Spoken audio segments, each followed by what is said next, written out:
So once again, welcome back to the session, everyone. So our revision classes we complete and I hope you have also gone through the mock exams as well. So we have specimen exam 2022 September specimen exam. So എല്ലാരും exam attend ചെയ്തെന്ന് പ്രതീക്ഷിക്കുന്നു. എല്ലാരും exam attend ചെയ്തിട്ട് മാത്രം session attend ചെയ്യുക. So advanced audit and assurance international version specimen exam attend of September 2022. So as we know, namakariyan nammade pattern indathu change vannittundayirunnu. Well, we have actually got a 50 mark question and 225 mark question. 50 mark question at the 40 marks and namukku descriptive aayittulladu. Another 10 mark is professional mark. And again, when it comes to the area of 25 marks, 25 marks inde question adathu vannu kazhiyumbethum namukku 20 marks descriptive um baaki 5 marks professional aanu in each of the questions. So in total 25 marks inde rendu question adathu 10 marks aanu professional mark aayittu varunnu. So അപ്പോൾ നമ്മുടെ 50 mark question ആയിരുന്നു ആദ്യം ചോദിച്ചിരുന്നത്. 50 മാർക്കിന്റെ question എന്തിനെ base ചെയ്തുള്ള question ആയിരുന്നു? It's a question to find out the significant audit risk. Significant audit റിസ്കുകൾ എന്തൊക്കെയാണെന്ന് ഫൈൻഡ് ഔട്ട് ചെയ്യാനായിട്ടായിരുന്നു നമ്മുടെ അടുത്ത് ചോദിച്ചിരുന്നത്. Okay, so let start with the scenario. നമുക്കപ്പോൾ 50 മാർക്കിന്റെ ക്വസ്റ്റ്യൻ വെച്ച് തന്നെ സ്റ്റാർട്ട് ചെയ്യാം. സോ 50 മാർക്കിന്റെ ക്വസ്റ്റ്യന്റെ അകത്ത് നമ്മളോട് പറഞ്ഞേക്കുന്ന കാര്യങ്ങൾ നോക്കി. It is 1st July 2015. You are the audit manager in the audit department of Pegasus and Company, a firm of chartered certified accountants. You are assigned to the audit of Corex Group, which has a financial year ending 30th September 2015 and is a listed entity. Pegasus and Company was appointed as the auditor in group in Jan 2015. The group operates in travel industry, offering a selection of worldwide itineraries and has a fleet of 20 cruise ships. The group operates 3 brands which provide different types of cruise experiences. The following exhibit available on the left-hand side of the screen provide the information relevant to the question.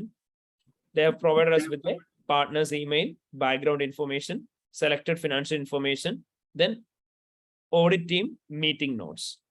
അപ്പോൾ ഇത്രയും കാര്യങ്ങളാണ് നമുക്ക് provide ചെയ്തേക്കുന്നത്. Is there anything specific to be noted from here? എന്തെങ്കിലും ഉണ്ടോ specific ആയിട്ട് note down ചെയ്യാൻ? Anything? New client. Year end അവർ തന്നിട്ടുണ്ട്. ഇയർ എൻഡ് എന്നാ 30th September 2015 ആണ്. പിന്നെ എന്തായിരുന്നു പറഞ്ഞത്? ന്യൂ ക്ലയന്റ് എന്ന് പറയുന്നത്. ഇറ്റ്സ് എ ന്യൂ ക്ലയന്റ് എന്നുള്ള കാര്യം പറഞ്ഞിട്ടുണ്ട്. കാരണം എന്താണ്, നമ്മുടെ അടുത്ത് പറഞ്ഞു Jan 2015 അവർ എന്ത് ചെയ്തേക്കുന്നത്, ഓഡിറ്റർ ആയിട്ട് അപ്പോയിന്റഡ് അയക്കുന്നത്. ഇയർ എൻഡ് 30th September 2015 ആണ്. So literally which means that they are appointed during the current year period. So it's A new client എന്നുള്ള കാര്യം മനസ്സിലായി. ഇനി നമുക്ക് ബാക്കി സിനാരിയോയിൽ പറഞ്ഞേക്കുന്ന കാര്യം നോക്കാം. അവർ നമ്മളോട് പറഞ്ഞേക്കുന്ന എന്താ, പാർട്ട്ണറിന്റെ ഇമെയിലിന് റെസ്പോണ്ട് ചെയ്യാൻ വേണ്ടിയിട്ടാണ്. And we will be getting professional marks with that. So the professional marks will be purely be based on communication, analysis and evaluation, professional scepticism and commercial acumen. Communication എന്ന് പറയുമ്പോൾ അറിയാം, we have to provide the answer in the form of briefing note. Then when it comes to the analysis and evaluation, communication അത് വേറെ further marks കിട്ടുന്ന for the headings. അതേപോലെ തന്നെ നമ്മളോട് materiality calculate ചെയ്യാൻ പറഞ്ഞേക്കുന്നത്, we have to calculate the materiality on whatever basis may be mentioned in the question. And once the materiality are being calculated, we are required to provide a proper explanation on the judgments on the basis of which you have calculated the materiality. Then you have to focus on analysis and evaluation part, whereby you have to interpret every standards as well as whatever be the requirements in accordance with the scenario. Professional skepticism and judgment എന്ന് പറയുന്ന significant റിസ്കുകൾ നമ്മളോട് business risk അല്ലെങ്കിൽ audit risk അല്ലെങ്കിൽ risk of material മിസ്സ്റ്റേറ്റ്മെന്റ് ചോദിച്ചിട്ടുണ്ടെങ്കിൽ significant റിസ്കുകൾ നമ്മൾ identify ചെയ്ത് assess ചെയ്ത് അതിനെ ഓർഡറിലാക്കുന്നതിനാണ്. കൊമേഴ്ഷ്യൽ അക്യുമെൻ എന്ന് പറയുമ്പോൾ ഓരോ സിനാരിയോനെയും ഫർദർ ഇന്റർപ്രിറ്റ് ചെയ്ത് അവിടെയുള്ള പ്രോബ്ലംസ് എന്തൊക്കെയാണെന്ന് ഫൈൻഡ് ഔട്ട് ചെയ്ത് അവിടെ എന്തൊക്കെ റെക്കമെൻഡേഷൻസ് കൊടുക്കണം, especially in the case of ethical threads, അത് കൺസിഡർ ചെയ്യുന്നതിനായിരിക്കും കൊമേഴ്ഷ്യൽ അക്യുമെന് നമുക്ക് മാർക്ക് കിട്ടുന്നുണ്ടാവുക. ഇത്രയാണ് നമ്മുടെ പ്രൊഫഷണൽ മാർക്സ് വരുന്നത്. Well, we have discussed it properly during our revision class. ഇനി നമുക്ക് തന്നേക്കുന്ന ഇമെയിൽ നോക്കാം. I have provided you with some information which you should use to help you find with the planning audit of our new client, Corex Group, the financial year ending 30th September 2015. Based on the analysis I have done on this industry, it is appropriate for overall materiality to be based on profitability of the group, as this is a key focus for investors and providers of the finance. And again, they have given us some other requirements, and they have asked us to prepare a briefing note using this set of information. They have asked us to use the information from all the exhibit and they have asked us to evaluate and prioritize the significant risks to be considered in planning the group audit. Also, they have specifically mentioned that it is not required to mention any of the foreign exchange transactions and balances related risk. Okay. Then they have asked us to design the principal audit procedures that we have to perform on the segmental information relating to the group revenue. And finally, they have asked us to accept the engagement. They have asked us to consider the matters that we need to consider before accepting engagement to provide advice on social and environmental information. So, അപ്പോൾ ഇത്രയും requirements ആണ് നമ്മുടെ അടുത്ത് പറഞ്ഞേക്കുന്നത്. അപ്പൊ നിങ്ങൾ പറ, materiality നമ്മളോട് ഇവിടെ എന്തിന്റെ ബേസിസിലാണ് കാൽക്കുലേറ്റ് ചെയ്യാൻ പറഞ്ഞേക്കുന്നത്?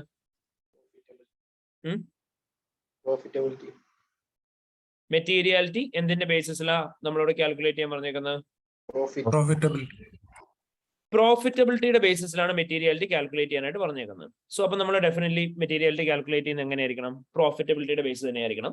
അതുപോലെ തന്നെ നമ്മളോട് പറഞ്ഞിട്ടുണ്ട് ഇവിടെ ബ്രീഫിംഗ് നോട്ട് പ്രിപ്പയർ ചെയ്യാനാണ്. So they have given us to, from and subject. Briefing നോട്ടിന്റെ ആൻസർ വരുമ്പോൾ എന്താ മാറ്റം വരാൻ പോകുന്നത്? ടൂവും ഫ്രം അങ്ങോട്ടും ഇങ്ങോട്ട് മാറും. അതായത് ഫ്രം ഓഡിറ്റ് മാനേജർ ആവും, ടു എന്താവും? നോമ സ്റ്റാർ ആവും. Subject will be same. Date നിങ്ങൾ എന്താണോ റെസ്പോണ്ട് ചെയ്യുന്നത് അന്നത്തെ ഡേറ്റ് ഇടുക. അതായത് ഇന്നത്തെ ഡേറ്റ് ആണ്, ഇന്ന് തന്നെ റെസ്പോണ്ട് ചെയ്യുന്നുള്ള രീതിയിലാണ് 1st July 2015 തന്നെ എന്ത് ചെയ്യുക? ഡേറ്റ് കൊടുക്കുക. എന്നിട്ട് നിങ്ങൾ എന്ത് ചെയ്യണം? നിങ്ങൾ അവിടെ പറയണം ബ്രീഫിംഗ് നോട്ട് എന്നുള്ള ഹെഡിങ് കൊടുത്തു ഇൻട്രൊഡക്ഷൻ എഴുതാണ്. ഇൻട്രൊഡക്ഷൻ്റെ അകത്ത് എന്തായിരുന്നു പറയേണ്ടത്?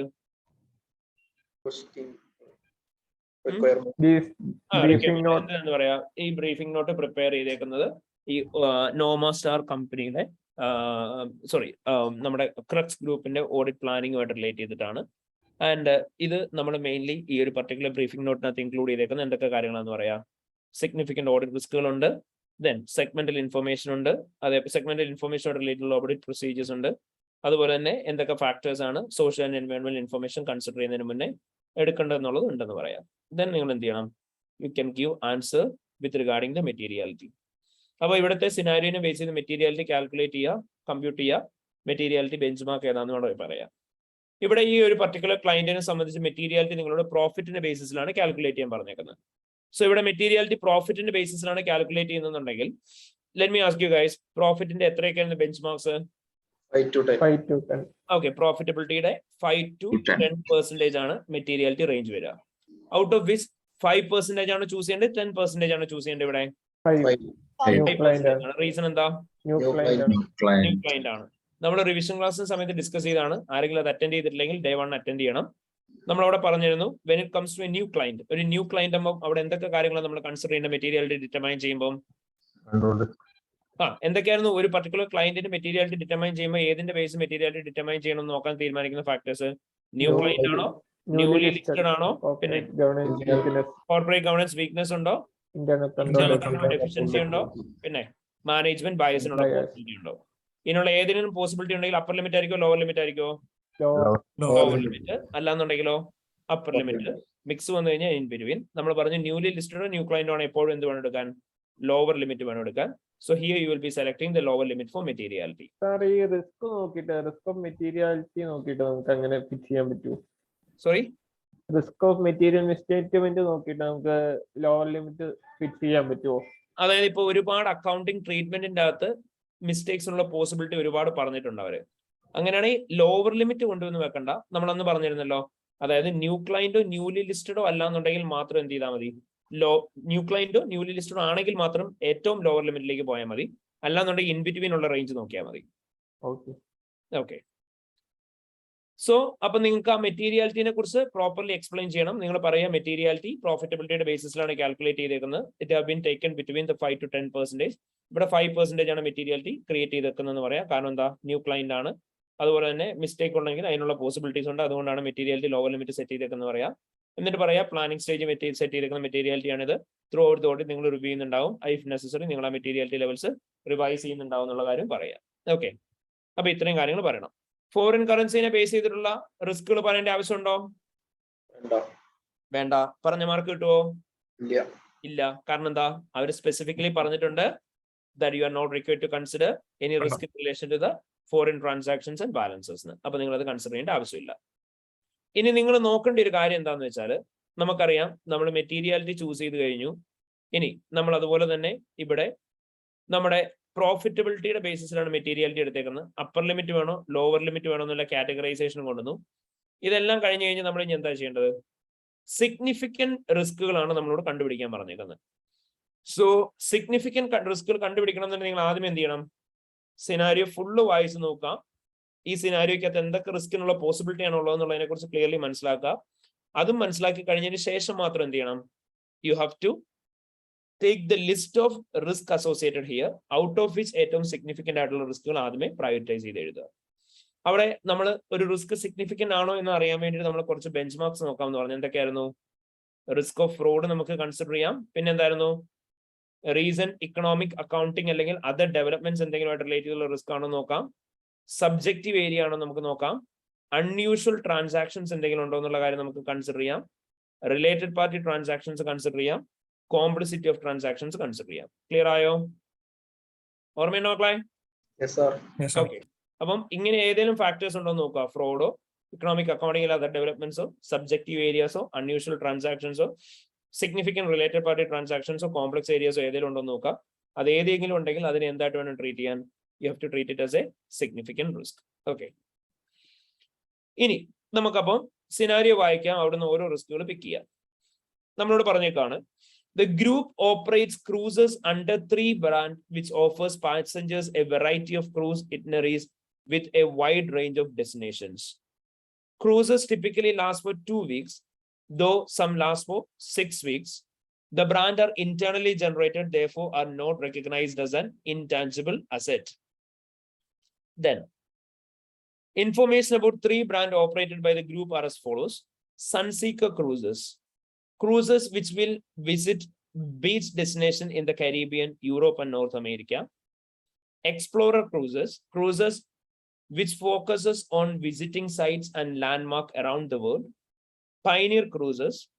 Cruises which focus on cruises that take areas in natural beauty including Atlantic and Alaska.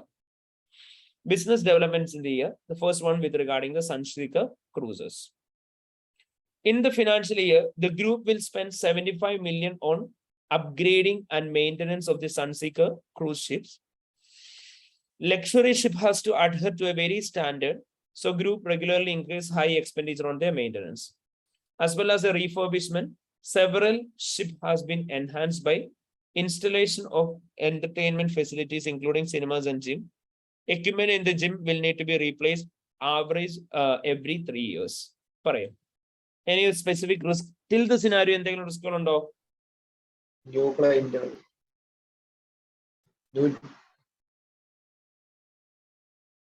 New client അവിടെ എന്ത് റിസ്ക് ആണ് നമ്മൾ പറയാറ്? ഒരു പർട്ടിക്കുലർ കമ്പനി ന്യൂ ക്ലയന്റ് ആണെന്നുണ്ടെങ്കിൽ അവിടെ എന്ത് റിസ്ക് ആണ് നമ്മൾ പറയാറ്? adequate knowledge about them. നമ്മൾ രണ്ട് റിസ്ക് ആണ് മെയിൻലി പറയാറ്. Number 1, we always used to mention that since it's a new client, ഓഡിറ്റർക്ക് എന്ത് ഉണ്ടാവില്ല? Auditor will not be having knowledge with regarding clients accounting policies, transactions and balances. അപ്പോൾ അവിടെ എന്ത് risk ആയിരിക്കും വരിക? ഡിറ്റക്ഷൻ റിസ്ക് വരും. പിന്നെ other than that വേറെ എന്തായിരുന്നു problem? balance statement. Since it's a new client for the audit firm, we will not be familiar with the prior year closing balance. Auditor perform ചെയ്ത procedures വഴി എന്താണ് conclude ചെയ്ത previous year balance അത് തന്നെയാണ് current ഇയറിൽ opening ആയിട്ട് അവർ എടുത്തേക്കുന്നത് confirm ചെയ്യാൻ പറ്റില്ല. So there can be chances of having mistakes in the opening balances. അപ്പോൾ ഓപ്പണിംഗ് ബാലൻസിന് മേലെ എന്ത് മിസ്റ്റേക്ക് ആണ് വന്നതെന്നും കൂടി നമ്മൾ കൺസിഡർ ചെയ്യേണ്ടതായിട്ട് വരും. Fine, perfect. പിന്നെ what else is the risk here?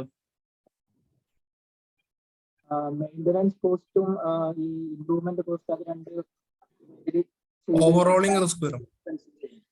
Sorry, ഏത് റിസ്ക് ആയിരുന്നു? ഓവറോളിംഗ് മെയിൻ്റനൻസ് കോസ്റ്റ് IAS 16 അതുപോലെ തന്നെ ഇൻസ്റ്റാളേഷൻ എന്റർടൈൻമെന്റ് ഇൻസ്റ്റാളേഷന്റെ ഒരു ക്യാപിറ്റലൈസും ചെയ്യണം. അപ്പൊ അത് രണ്ടും ചെയ്യാതെ ഉള്ള ഓക്കെ, ഫൈൻ. സോ ഓവർഹൗളിംഗ് റിസ്ക്, എന്റർടൈൻമെന്റിന്റെ അതിന്റെ സ്പ്ലിറ്റ് ഇതെല്ലാം പറഞ്ഞു.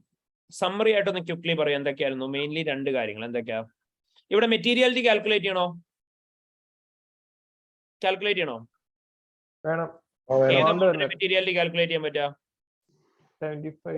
75 million മെറ്റീരിയാലിറ്റി കാൽക്കുലേറ്റ് ചെയ്യുക. സോ 75 million മെറ്റീരിയാലിറ്റി കാൽക്കുലേറ്റ് ചെയ്ത മെറ്റീരിയൽ ആണോ അല്ലയോ എന്ന് ആദ്യമേ പറയാം. അതിനുശേഷം ഈ 75 million അവർ അപ്ഗ്രേഡിംഗ് ആൻഡ് മെയിൻ്റെനൻസിന് വേണ്ടിയിട്ട് സ്പെൻഡ് ചെയ്തിട്ടുണ്ട്. ആൻഡ് അപ്ഗ്രേഡിംഗ് ആൻഡ് മെയിൻ്റനൻസ് വേണ്ടിയിട്ട് സ്പെൻഡ് ചെയ്തേക്കുന്ന 75 million അപ്രോപ്രിയേറ്റ് ആണോ എന്ന് വേണം നിങ്ങൾ പറയാനായിട്ട്. നിങ്ങൾ പറയും ആ 75 million ആക്ച്വലി അപ്രോപ്രിയേറ്റ് ആണോ? അവർ പറഞ്ഞേക്കുന്ന എന്തിനൊക്കെ വേണ്ടിയിട്ട് എമൗണ്ട് സ്പെൻഡ് ചെയ്തേക്കുന്നത്? അപ്ഗ്രേഡിംഗ് ആൻഡ് മെയിൻ്റനൻസിന് വേണ്ടിയിട്ടാണ് സ്പെൻഡ് ചെയ്തേക്കുന്നത്. ഏതാ സ്റ്റാൻഡേർഡ്? IA-16 അല്ലേ? IA-16 പ്രോപ്പർട്ടി പ്ലാൻ എക്യുപ്മെന്റ് ആണ്. As per IA-16 property plan and equipment ഏറ്റവും ബേസിക് ട്രീറ്റ്മെന്റ് ആണ് അല്ലേ? അപ്ഗ്രേഡിംഗ് ആൻഡ് മെയിൻ്റനൻസിന് വേണ്ടിയിട്ട് നമ്മൾ എമൗണ്ട് സ്പെൻഡ് ചെയ്യുന്ന സമയത്ത് ആ എമൗണ്ട് നമ്മൾ എങ്ങനെ ട്രീറ്റ് ചെയ്യേണ്ടത്? ക്യാപിറ്റലൈസ് ചെയ്യണം. ഏതാ ക്യാപിറ്റലൈസ് ചെയ്യേണ്ടത്? അപ്ഗ്രേഡിംഗിന് വേണ്ടിയിട്ട് സ്പെൻഡ് ചെയ്തേക്കുന്ന amount if it meats A criteria four IA-16 property plan and equipment. അതായത് നമുക്കറിയാം അപ്ഗ്രേഡിംഗിന് വേണ്ടിയിട്ട് എന്ന് പറയുമ്പോൾ എന്തായിരിക്കണം? മേജർ ഓവർഹോളിംഗ് എക്സ്പെൻഡിച്ചറോ അല്ലെങ്കിലോ എക്സിസ്റ്റിംഗ് അസറ്റ്സിന്റെ യൂസ്ഫുൾ ലൈഫ് ഇൻക്രീസ് ചെയ്യുന്ന എക്സ്പെൻസസോ ഒക്കെ ആണെങ്കിൽ നമുക്ക് എന്ത് ചെയ്യാം? We can treat it as an capitalization expenditure. On the other hand, any amount that are being spent for maintenance അത് നമ്മൾ എന്താ ചെയ്യേണ്ടത്? എക്സ്പെൻസ്. അവിടെ ഉണ്ടാവാൻ ചാൻസ് ഉള്ള റിസ്ക് എന്ന് പറഞ്ഞാൽ എന്തായിരിക്കും? There can be chances that company total upgrading and maintenance വേണ്ടിയിട്ട് സ്പെൻഡ് ചെയ്തേക്കുന്ന എമൗണ്ട് എന്തിട്ടുണ്ടാവും? ക്യാപിറ്റലൈസ് ചെയ്തിട്ടുണ്ടാവും. അങ്ങനെ ക്യാപിറ്റലൈസ് ചെയ്ത് കഴിഞ്ഞാൽ എന്തായിരിക്കും സംഭവിക്കുക? നമ്മുടെ ഇൻടാഞ്ചിബിൾ അസറ്റ് എന്താവും? ഓവർസ്റ്റേറ്റഡ് ആവും. റിലേറ്റഡ് അസറ്റ്സ് എന്തായിരിക്കും? റിലേറ്റഡ് എക്സ്പെൻസസ് എന്തായിരിക്കും? അണ്ടർസ്റ്റേറ്റഡ് ആയിരിക്കും. Okay, perfect. വേറെ എന്തെങ്കിലും റിലേറ്റഡ് റിസ്ക് ഉണ്ടോ ഇവിടെ? സർ, ഇത് gym equipments 3 years specifically depreciate ചെയ്യണം. അല്ലാതെ മറ്റേ ക്യാപിറ്റലൈസ് ചെയ്ത കോസ്റ്റിന്റെ കൂടെ ഡിപ്രിഷിയേറ്റ് ചെയ്താൽ അസറ്റ് ഓവർസ്റ്റേറ്റഡ് ആവും. ആ റിസ്ക് കൂടി പറഞ്ഞു. ഓക്കെ, അവിടെ ഒരു റിസ്ക് ഉണ്ട്. ജിം എക്യുപ്മെന്റ്സിന്റെ മാത്രമാണോ അത്? അതെ അല്ലെ? ജിം എക്യുപ്മെന്റ്സിന്റെ ട്രീറ്റ്മെന്റ് പറഞ്ഞ കറക്റ്റ് ആണ്. ഞാൻ ചോദിച്ചത് ജിം എക്യുപ്മെന്റിന്റെ മാത്രം അങ്ങനെ ചെയ്താൽ മതിയോ? മാത്രം 3 years ബാക്കിയുള്ള എന്റർടൈൻമെന്റിന്റെ അതിന്റെ യൂസ്ഫുൾ ലൈഫിന് അനുസരിച്ചിട്ട്. ഓക്കെ, പിന്നെ ബാക്കിയുള്ള അസറ്റ് അപ്പോ അവര് ആവറേജ് ആയി ചൂസ് ചെയ്തേക്കുന്നത്. അന്നേരത്തേക്ക് രണ്ടും ഡിഫറൻസ് വരുമായിരിക്കും. ഇത് എന്ത് അസറ്റാ ശരിക്കും? നോൺ കറന്റ് അസറ്റ് ആണ്. നോൺ കറന്റ് അസറ്റിന്റെ തന്നെ component. It's A complex asset, ശരിയല്ലേ?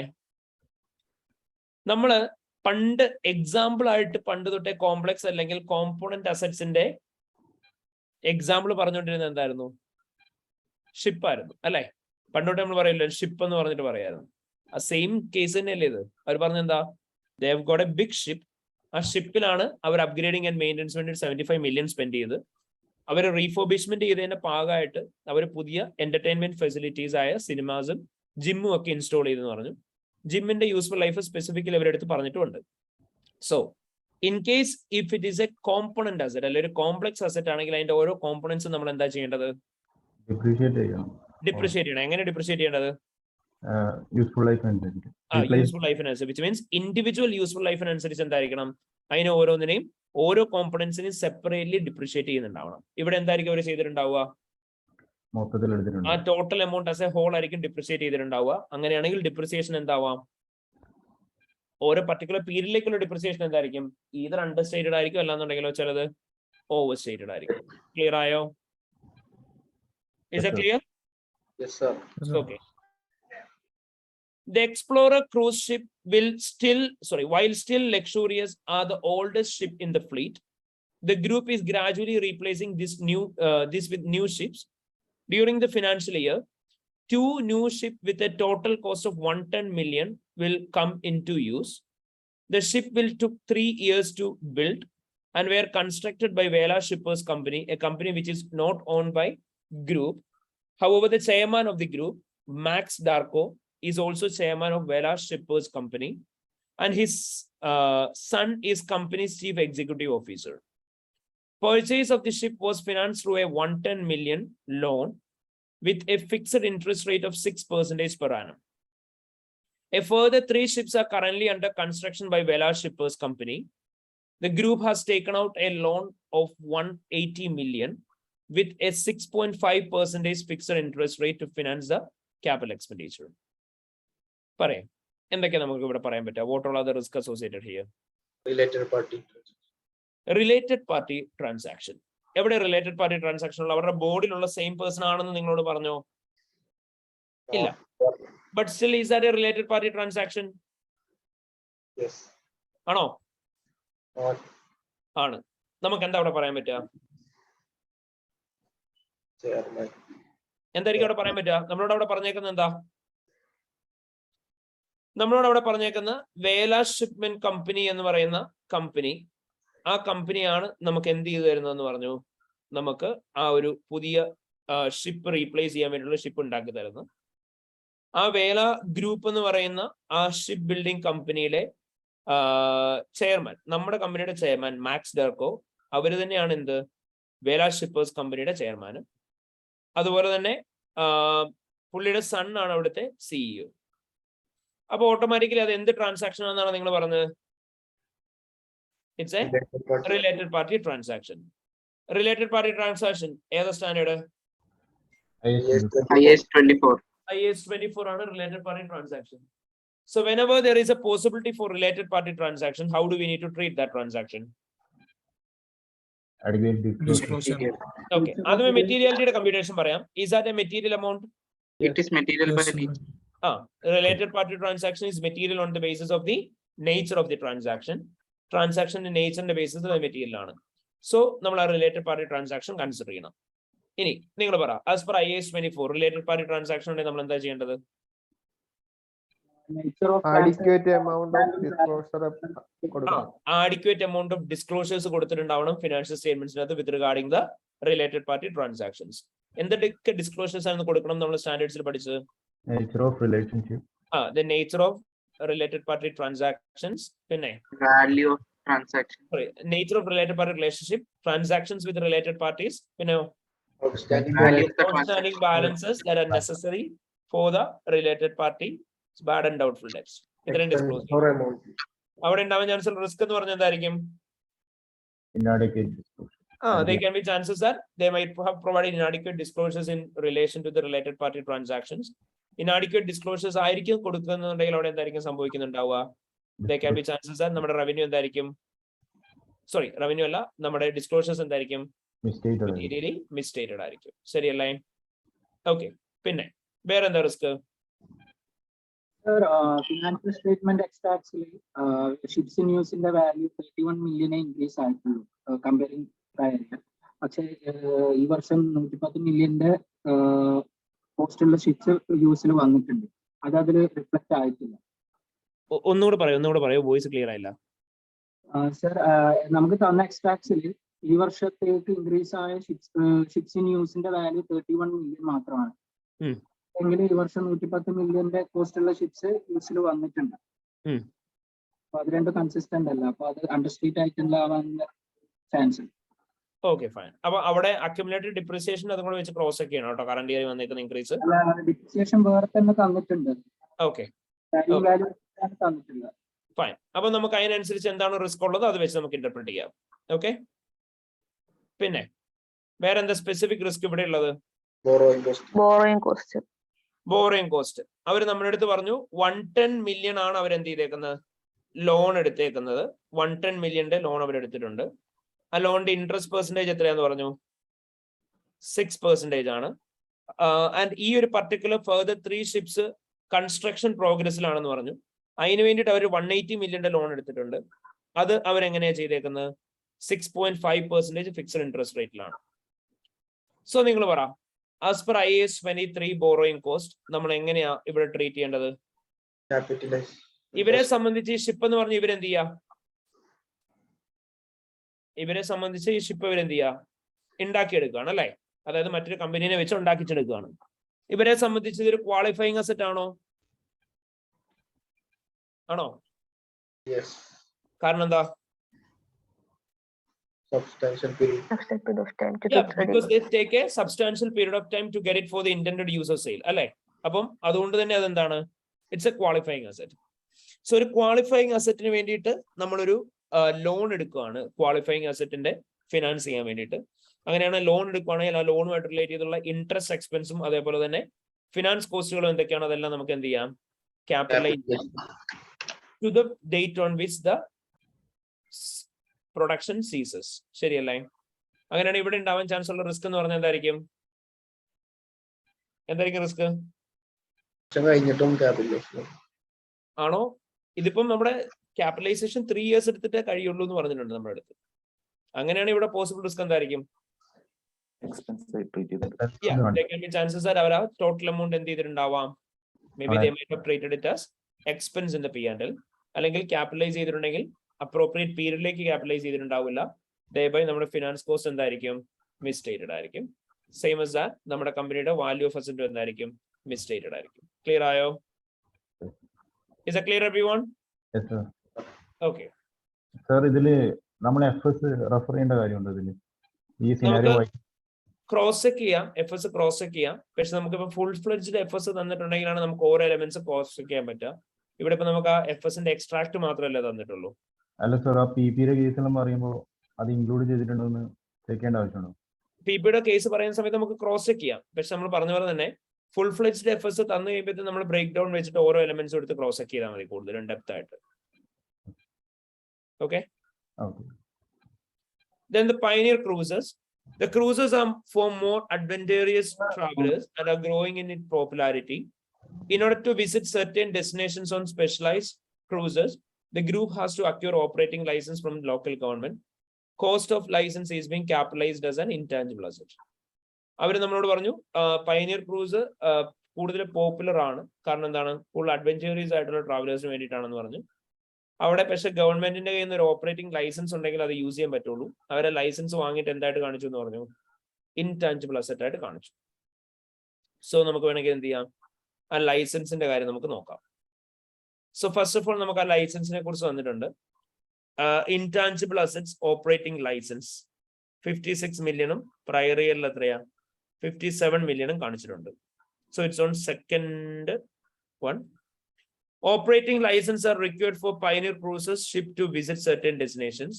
License are amortized over the period for each license relates. നമ്മൾ പറഞ്ഞു ഓപ്പറേറ്റിംഗ് ലൈസൻസ് അവർ എന്ത് ചെയ്തിട്ടുണ്ട്? സെർട്ടൈൻ ഡെസ്റ്റിനേഷൻസ് വിസിറ്റ് ചെയ്യാൻ വേണ്ടി എടുത്തിട്ടുണ്ട്. ലൈസൻസ് അവർ അമോർട്ടൈസ് ചെയ്യാന്ന് പറഞ്ഞു. എത്ര പേരിലേക്കാണ് ഓരോ ലൈസൻസ് ഉള്ളത് അതിന്റെ ബേസിസിലാണ് അമോർട്ടൈസേഷൻ ചെയ്യുന്നതെന്ന് പറഞ്ഞു. ആസ് ഓഫ് നൗ ഇവിടെ എന്തെങ്കിലും സ്പെസിഫിക് റിസ്ക് പറയാനുണ്ടോ നിങ്ങൾക്ക്? ആസ് ഓഫ് നൗ ഇല്ല. കാരണം എന്താ? പ്രയർ ഇയറിൽ 57 ആയിരുന്നു. അവര് ഇൻടാഞ്ചിബിൾ അസറ്റിന്റെ അമോർട്ടൈസേഷൻ ആയിരിക്കാം, അത് 56 ആയിട്ടുണ്ട്. So now for the timing you don't want to specifically mention anything with regarding that. ഇനി ഗ്രൂപ്പ് റവന്യൂവിനെ കുറിച്ച് അവർ പറഞ്ഞു. ഗ്രൂപ്പ് റവന്യൂ കൂടി, എത്ര പെർസെന്റേജ് ആണ് ഇൻക്രീസ് വന്നേക്കുന്നത് നോക്കാം. അതിനെക്കുറിച്ച് എന്താ പറഞ്ഞേക്കുന്നത്? Revenue include passenger ticket sales which accounts for approximately 85% of the revenue. When the customers book a cruise, they are required to pay a refundable 20% deposit, which is initially recognized as deferred revenue. The balance of 80% is paid at least 6 weeks before the cruise commences, and at that point also it is recognized as deferred revenue. The full amount of ticket price is transferred to revenue when the cruise starts, irrespective of duration of the cruise.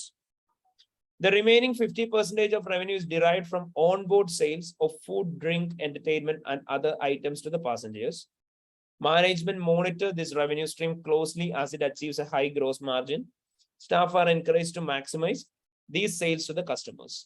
Parayin, എന്താ problem? അവർ നമ്മുടെ അടുത്ത് പറഞ്ഞ എന്താ? Customers അവർക്ക് ടിക്കറ്റിന്റെ പൈസ കൊടുക്കുമ്പോൾ അവരെന്ത് ചെയ്യും? 85% ഓഫ് റവന്യൂ അവർക്ക് ആ ടിക്കറ്റിൽ നിന്നാണ് കിട്ടുന്നതെന്ന് പറഞ്ഞു. എന്നിട്ട് അവർ പറഞ്ഞു 20% റീഫണ്ടബിൾ ഡെപ്പോസിറ്റ് ആണ്. ആ റീഫണ്ടബിൾ ഡെപ്പോസിറ്റ് കിട്ടുമ്പോൾ അവർ ഡെഫേർഡ് ഇൻകം ആയിട്ടായിരിക്കും കാണിക്കുന്നുണ്ടാവുക. അതിനുശേഷം വീണ്ടും 80% തരും 6 weeks മുന്നേ, ക്രൂസ് കമ്പൻസ് ചെയ്യുന്നതിന് 6 weeks മുന്നേ. അപ്പോഴും അത് ഡെഫേർഡ് ഇൻകം ആയിട്ടാണ് കാണിക്കുന്നത് പറഞ്ഞു. ക്രൂസ് സ്റ്റാർട്ട് ചെയ്ത് കഴിഞ്ഞാൽ ഉടനെ തന്നെ ഇവരെന്ത് ചെയ്യും? അത് ഇൻകം ആയിട്ട് റെക്കഗ്നൈസ് ചെയ്യും. ദെൻ നമ്മളോട് പറഞ്ഞു 15% റവന്യൂ അവർക്ക് കിട്ടുന്നത് ഓൺ ബോർഡ് ഫുഡ് ആൻഡ് ഡ്രിങ്ക്സിൽ നിന്നാണ്. മാനേജ്മെന്റ് ഇതൊരു high gross profit margin earn ചെയ്യുന്ന സെക്ടർ ആയിട്ടാണ് കാണുന്നത്. അതുകൊണ്ട് തന്നെ മാക്സിമം ഇങ്ങനെയുള്ള സെയിൽസ് എൻകറേജ് ചെയ്യും എന്ന് പറഞ്ഞു. പറ, എന്തൊക്കെയാ ഇവിടെ ഉള്ളത്? Separate performance obligation. Sorry, separate performance obligation ഉണ്ട്. സെപ്പറേറ്റ് പെർഫോമൻസ് ഒബ്ലിഗേഷൻ ആയിട്ട് ആസിന് ഇവിടെ ഉണ്ടോ? ഫുഡിന്റെ കേസിലും പിന്നെ സെപ്പറേറ്റ് ആയിട്ടുള്ള ഫുഡിന്റെ കേസ് വരണം. അല്ലല്ല, ഇവിടെ കമ്പൈൻഡ് പെർഫോമൻസ് ഒബ്ലിഗേഷൻ ആയിട്ട് അവർ പറയുന്നുണ്ടോ? ഇല്ലല്ലോ. അവർ പറഞ്ഞേക്കുന്ന റവന്യൂ എന്ന് പറയുന്നത് ആദ്യമേ കിട്ടുന്ന ടിക്കറ്റ് സെയിൽസിന്റെ ബേസിസ് മാത്രമാണ്. ബാക്കി 15% ഓൺ ബോർഡ് സെയിൽ ചെയ്യുന്ന കിട്ടുന്നത്. അവർ ഓൺ ബോർഡ് സെയിൽ നടത്തുന്ന സമയത്ത് അവർക്ക് കിട്ടുക. Operating segment sir cruise start ചെയ്യുമ്പോൾ തന്നെ അവര് റെക്കോർഡ് ചെയ്യുന്നുണ്ട് revenue. Okay, performance obligation satisfy ചെയ്യുന്നതിന് മുമ്പ് തന്നെ റെക്കോർഡ് ചെയ്യുന്നുണ്ട്. അവരെപ്പോഴാ പെർഫോമൻസ് ഒബ്ലിഗേഷൻ സത്യം പറഞ്ഞ് സാറ്റിസ്ഫൈ ചെയ്യുന്നത്?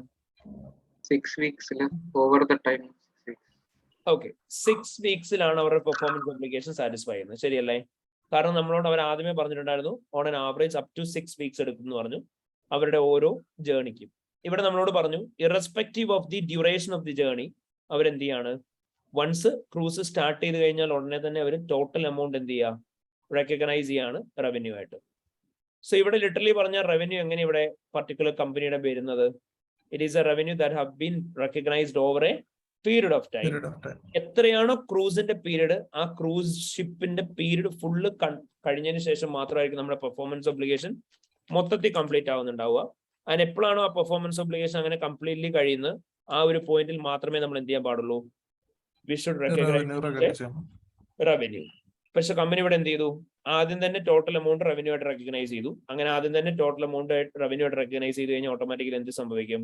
As per IFRS 15, revenue of the company will be overstated and related deferred income എന്തായിരിക്കും?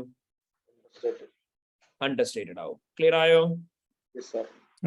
ഇനി what else is the problem here? Sir, ആ പ്രീവിയസ് സിനാരിയോയില് ലോണിന്റെ കേസിൽ അതും കൂടി റിസ്ക് ആയിട്ട് പറഞ്ഞൂടെ? ഈ അമോർട്ടൈസ്ഡ് കോസ്റ്റ് മെത്തേഡ് യൂസ് ചെയ്തിട്ടെല്ലാം ചെയ്യേണ്ടത്. Sorry? പ്രീവിയസ് സിനാരിയോയിലെ ലോണിന്റെ കേസില്ലേ, ആ 2 ലോൺ റിസ്ക് പറഞ്ഞൂടെ? ആ അമോർട്ടൈസ്ഡ് കോസ്റ്റ് മെത്തേഡ് എല്ലാം യൂസ് ചെയ്തിട്ട് ചെയ്യേണ്ടതുകൊണ്ട്. മൈക്ക് ഒന്ന് റിമൂവ് ചെയ്തിട്ട് സംസാരിക്കാം, വോയിസ് ക്ലിയർ അല്ല, ബ്രേക്ക് ആവുന്നുണ്ട്. സാർ, അത് പ്രീവിയസ് സിനാരിയോയില് 2 ലോണിന്റെ കേസ് പറഞ്ഞില്ലേ, അത് നമുക്ക് റിസ്ക് ആയിട്ട് പറഞ്ഞൂടെ? അമോർട്ടൈസ്ഡ് കോസ്റ്റ് മെത്തേഡ് യൂസ് ചെയ്യാണ്ട് അക്കൗണ്ട് ചെയ്ത് കഴിഞ്ഞാൽ സ്റ്റേറ്റ്മെന്റ്സ് ഉണ്ടാവില്ലേ? ഏതിന്റെ, ലോണിന്റെ ആണോ? ലോണിന്റെ 2 സിഗ്നിഫിക്കന്റ് ലോൺ അല്ലേ എടുത്തിട്ടുള്ളത്. അപ്പൊ അതും കൂടി റിസ്ക് ആയിട്ട് എഴുതിക്കൂടെ? സാർ മെൻഷൻ ചെയ്തിട്ടില്ല, അതുകൊണ്ടാണ് ചോദിച്ചത്. സിഗ്നിഫിക്കന്റ് ലോൺ ആയിട്ട് എഴുതാം. പക്ഷെ അവിടെ ലോണിന്റെ കാര്യം പറയുമ്പോൾ നമുക്ക് അവിടെ പ്രൈമറി ട്രീറ്റ്മെന്റ് ഇപ്പൊ ഫോർ ദ ടൈമിംഗ് പറയേണ്ടത് എന്താ? Initial treatment of loan, interest എത്രയാണോ വരുന്നത് അത് നമ്മൾ എന്തായിട്ടായിരിക്കും ട്രീറ്റ് ചെയ്യുന്നുണ്ടാവുക? ആ ലോണിന്റെ എമൗണ്ട് നമ്മൾ ട്രീറ്റ് ചെയ്യുന്നുണ്ടാവുക ബോറോയിങ് കോസ്റ്റ് ആയിട്ടായിരിക്കും, അല്ലേ? അപ്പം അതിന്റെ ആ സ്പെസിഫിക് ട്രീറ്റ്മെന്റ് മാത്രം പറഞ്ഞാൽ മതി. മനസ്സിലായോ? ഓക്കെ. അപ്പൊ അത് നമ്മൾ മെൻഷൻ ചെയ്യാൻ വേണ്ട അതിനെ പറ്റി? വേണ്ട. സിഗ്നിഫിക്കന്റ് റിസ്കുകൾ മാത്രം ഐഡന്റിഫൈ ചെയ്താൽ മതി. പിന്നെ വേറെന്താ ഇവിടെ പ്രോബ്ലം ഉള്ളത്? ഇവിടെ നിങ്ങൾ IFRS 15 ട്രീറ്റ്മെന്റ് പറഞ്ഞു, അതെന്താ വേറെന്താ പ്രോബ്ലം ഉള്ളത്? ഓപ്പറേറ്റിംഗ്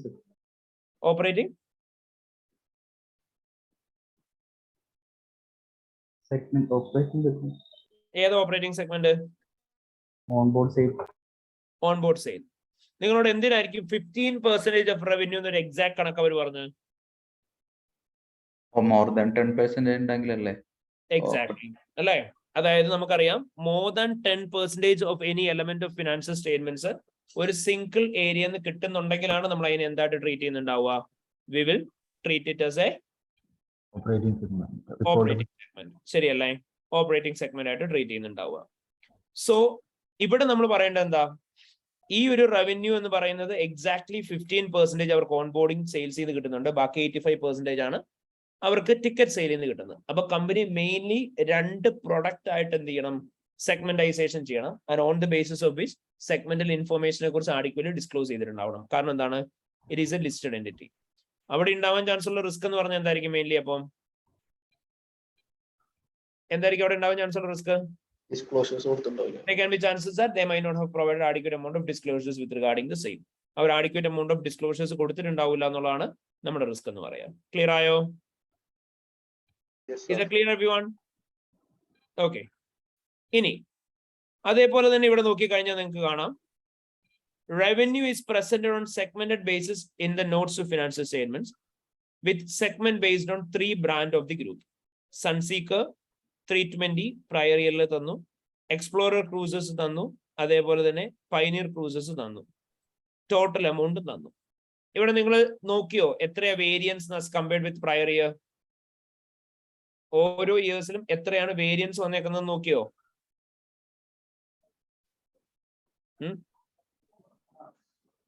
നോക്കിയോ? Yeah. എന്നാ നോക്കി നോക്ക് എത്രയാണ് വേരിയൻസ് വന്നേക്കുന്നത് നോക്കാം. ഇതിപ്പോ നിങ്ങൾക്ക് ഡയറക്ട്ലി ഇപ്പൊ ഇവാലുവേറ്റ് ചെയ്യാൻ പറ്റില്ല. പകരം നിങ്ങൾ എന്താ ചെയ്യേണ്ടതെന്ന് ചോദിച്ചാൽ സിനാരിയോക്കകത്ത് വന്നേക്കുന്ന ഓരോ ഡേറ്റാസ് നോക്കണം. ഇനി വരാൻ പോകുന്ന സിനാരിയോക്കകത്തുള്ള ഡേറ്റയും നോക്കണം.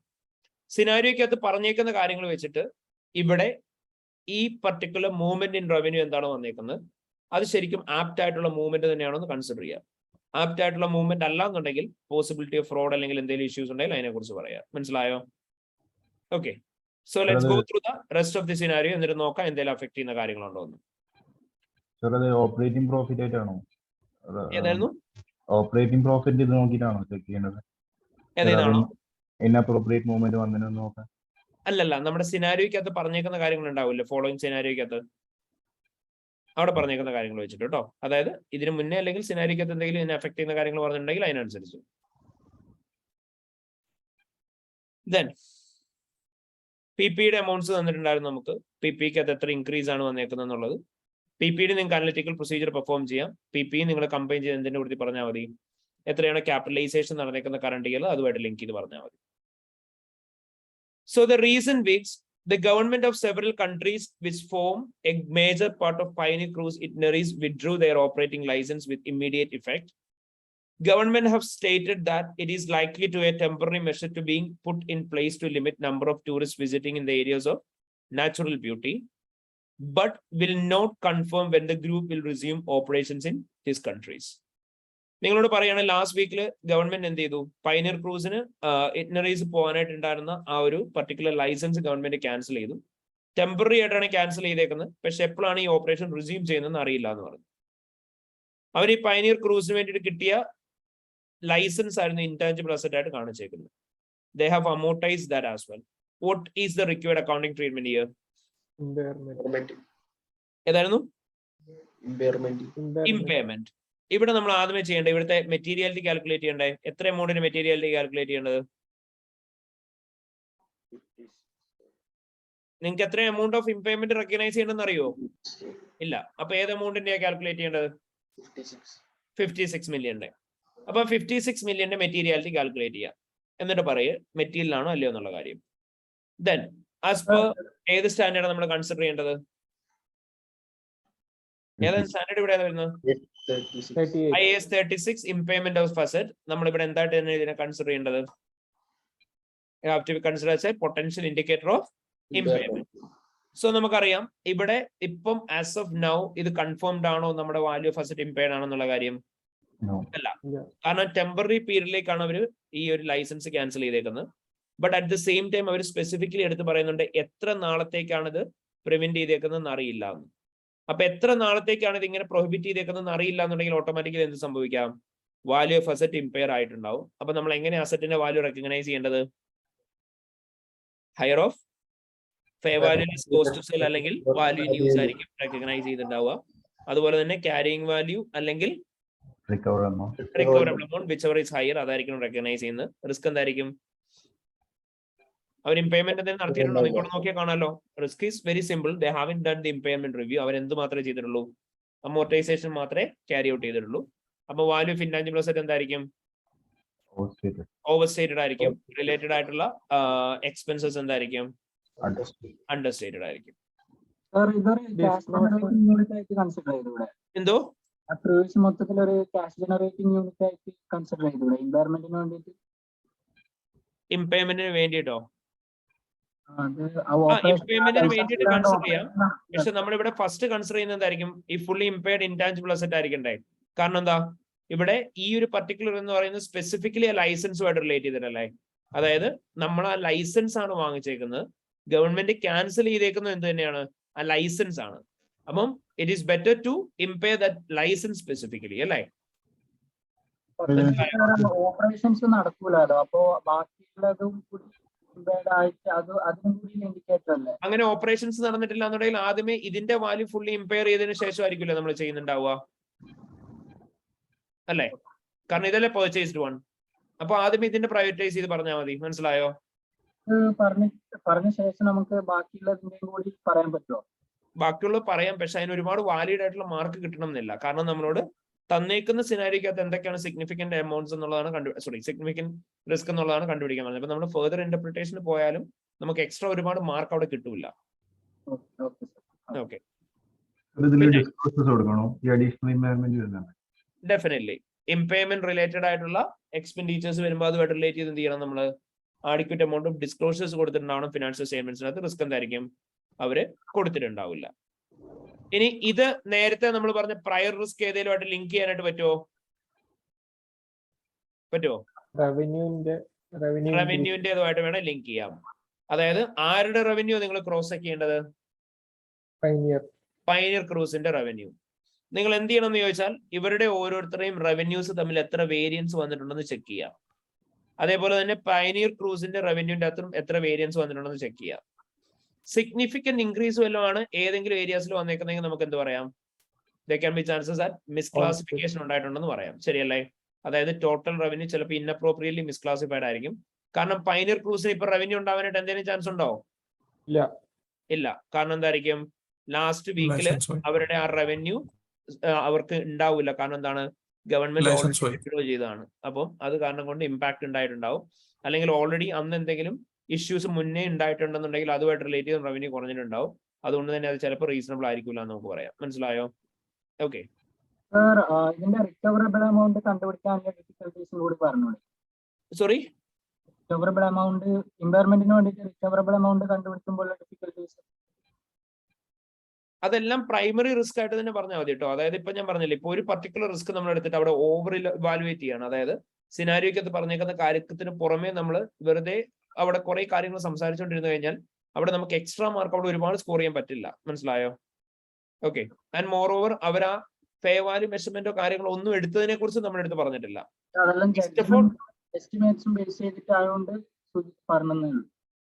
ഓക്കെ. അപ്പൊ ഞാൻ പറഞ്ഞ ഇത്രയേ ഉള്ളൂ. അപ്പൊ നമ്മൾ ഓവർ എക്സ്പ്ലെയിൻ ചെയ്ത് നമുക്ക് എക്സ്ട്രാ മാർക്ക് കിട്ടൂല കേട്ടോ.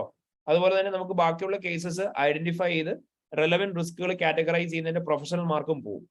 അപ്പോൾ എന്താണ് പ്രൈമറി റിസ്ക് അത് ഇവാലുവേറ്റ് ചെയ്യുക. കാരണം എസ്പെഷ്യലി ഇവിടെ അവർ എന്ത് ചെയ്തിട്ടില്ല? ഇംപേയ്മെന്റ് റിവ്യൂ കാര്യങ്ങളോ നടത്തിയെന്നോ അല്ലെ ഫേ വാല്യൂ മെഷർമെന്റ് നടത്തിയെന്നോ ഒന്നും പറഞ്ഞിട്ടില്ല. അപ്പൊ അവർ നടത്തി എന്ന് പറഞ്ഞു കഴിഞ്ഞാൽ അതുമായിട്ട് റിലേറ്റ് ചെയ്ത റിസ്ക് പറയാം. അല്ലെങ്കിൽ നമ്മൾ എന്ത് ചെയ്യുക?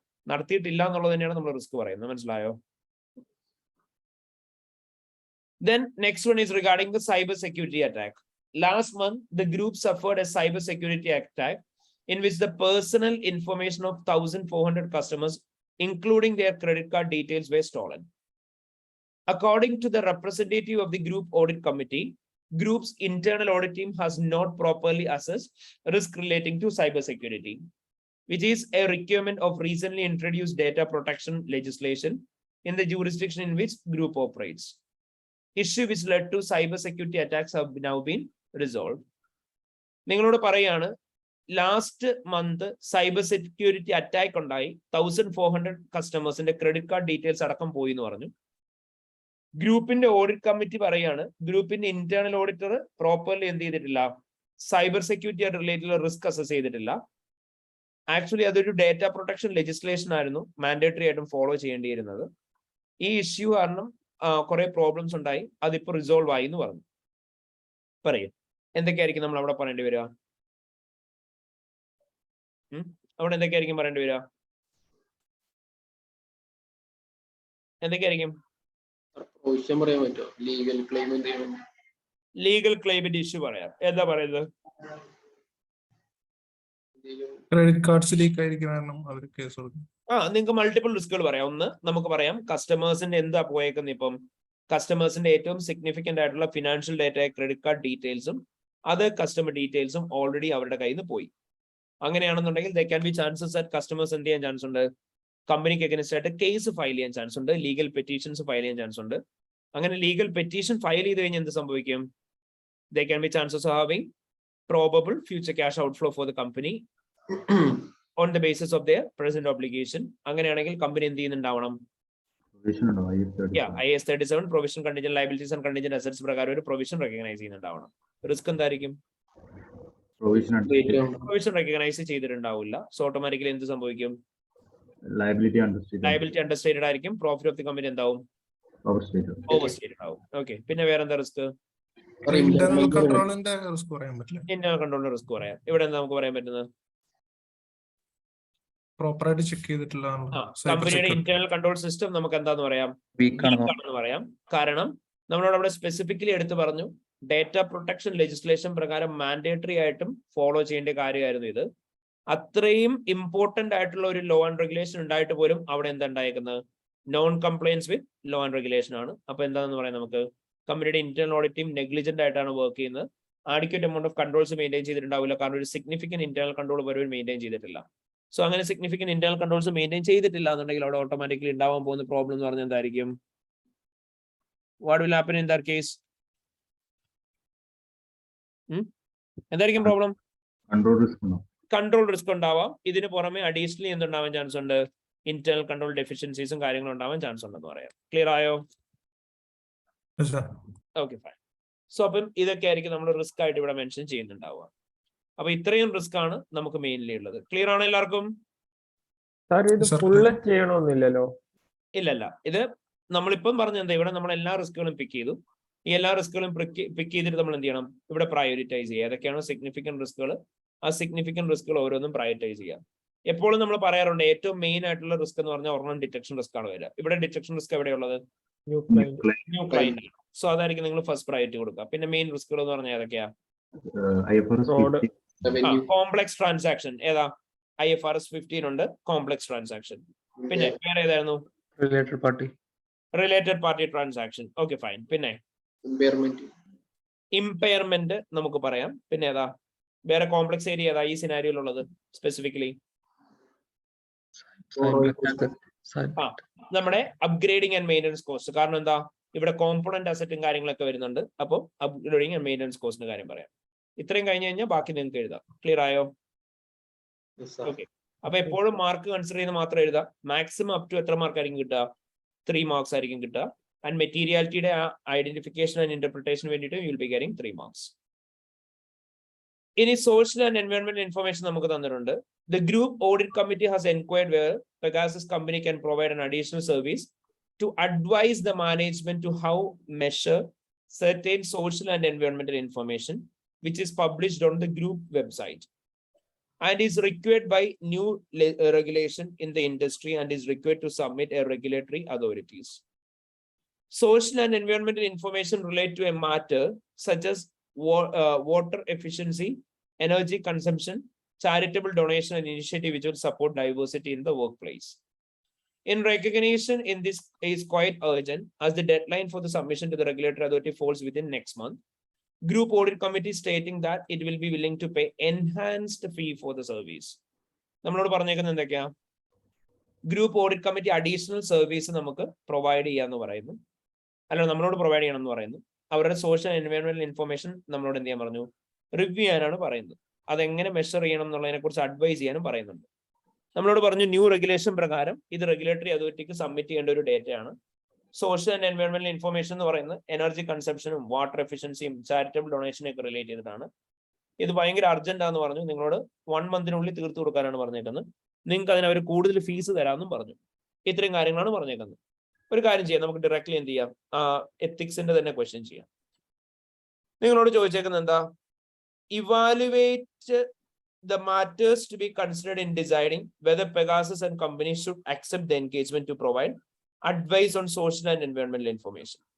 ഈ സോഷ്യൽ ആൻഡ് എൻവയോൺമെന്റൽ ഇൻഫർമേഷൻ പ്രൊവൈഡ് ചെയ്യുന്ന സമയത്ത് പെഗാസസ് കമ്പനി എന്തൊക്കെ കൺസിഡർ ചെയ്യണം എന്നാണ് ചോദിച്ചേക്കുന്നത്. എന്തൊക്കെയാണ് നിങ്ങൾ കൺസിഡർ ചെയ്യേണ്ടത്? ഇവിടെ നിങ്ങൾ പറയേണ്ടത് റിസ്ക്കും അതേപോലെ തന്നെ റിസോഴ്സും അങ്ങനെയുള്ള ഒരുപാട് കാര്യങ്ങളെ കുറിച്ചാണോ, അതോ it's specifically with regarding some other matters, എന്തിനെ കുറിച്ചായിരിക്കും നിങ്ങൾ പറയേണ്ടത്? ഒറ്റ ചോദ്യം ചോദിച്ചോട്ടെ, നിങ്ങൾക്ക് സർവീസ് കൊടുക്കാൻ പറ്റുമോ? ഇല്ല. കാരണം എന്താ? ലിസ്റ്റഡ് ക്ലയന്റ് ആണ്. It's A listed client. അപ്പൊ എന്താണെങ്കിലും ഇത് കൊടുക്കാൻ പറ്റില്ല. ഇനി പറ, അവിടെ എന്തൊക്കെയാ നിങ്ങൾക്ക് പറയാൻ പറ്റുന്ന പ്രോബ്ലംസ്? എന്തൊക്കെ എത്തിക്കൽ ത്രെട്ട് ആണോ? ഞാൻ നിങ്ങളോട് പറഞ്ഞ എത്തിക്കൽ ത്രെട്ട് എങ്ങനെയാ പറയേണ്ടത്? ഐഡന്റിഫൈ ചെയ്യണം, എക്സ്പ്ലെയിൻ ചെയ്യണം, സേഫ് ഗാർഡ് കൊടുക്കണം. ഇവിടെ എന്തൊക്കെ എത്തിക്കൽ ത്രെട്ട് ഉള്ളത്? ഓരോ സിനാരിയോ ഐഡന്റിഫൈ ചെയ്യും. സെൽഫ് ഇൻട്രസ്റ്റ് റേറ്റ് ഉണ്ട്. എവിടെയാ സെൽഫ് ഇൻട്രസ്റ്റ് റേറ്റ് ഉള്ളത്? എക്സ്ട്രാ ഫീസ് നിങ്ങളോട് തരാമെന്ന് പറയുന്നുണ്ട് അല്ലെ. എൻഹാൻസ്ഡ് ഫീ നിങ്ങൾക്ക് തരാമെന്ന് പറയുന്നുണ്ട് വർക്ക് പെർഫോം ചെയ്യാൻ. അപ്പൊ അവിടെ സെൽഫ് ഇൻട്രസ്റ്റ് റേറ്റ് ഉണ്ടാവും. എക്സ്പ്ലെയിൻ ചെയ്തേ, എൻഹാൻസ്ഡ് ഫീ എങ്ങനെയാ സെൽഫ് ഇൻട്രസ്റ്റ് റേറ്റ് ക്രിയേറ്റ് ചെയ്യുന്നത്?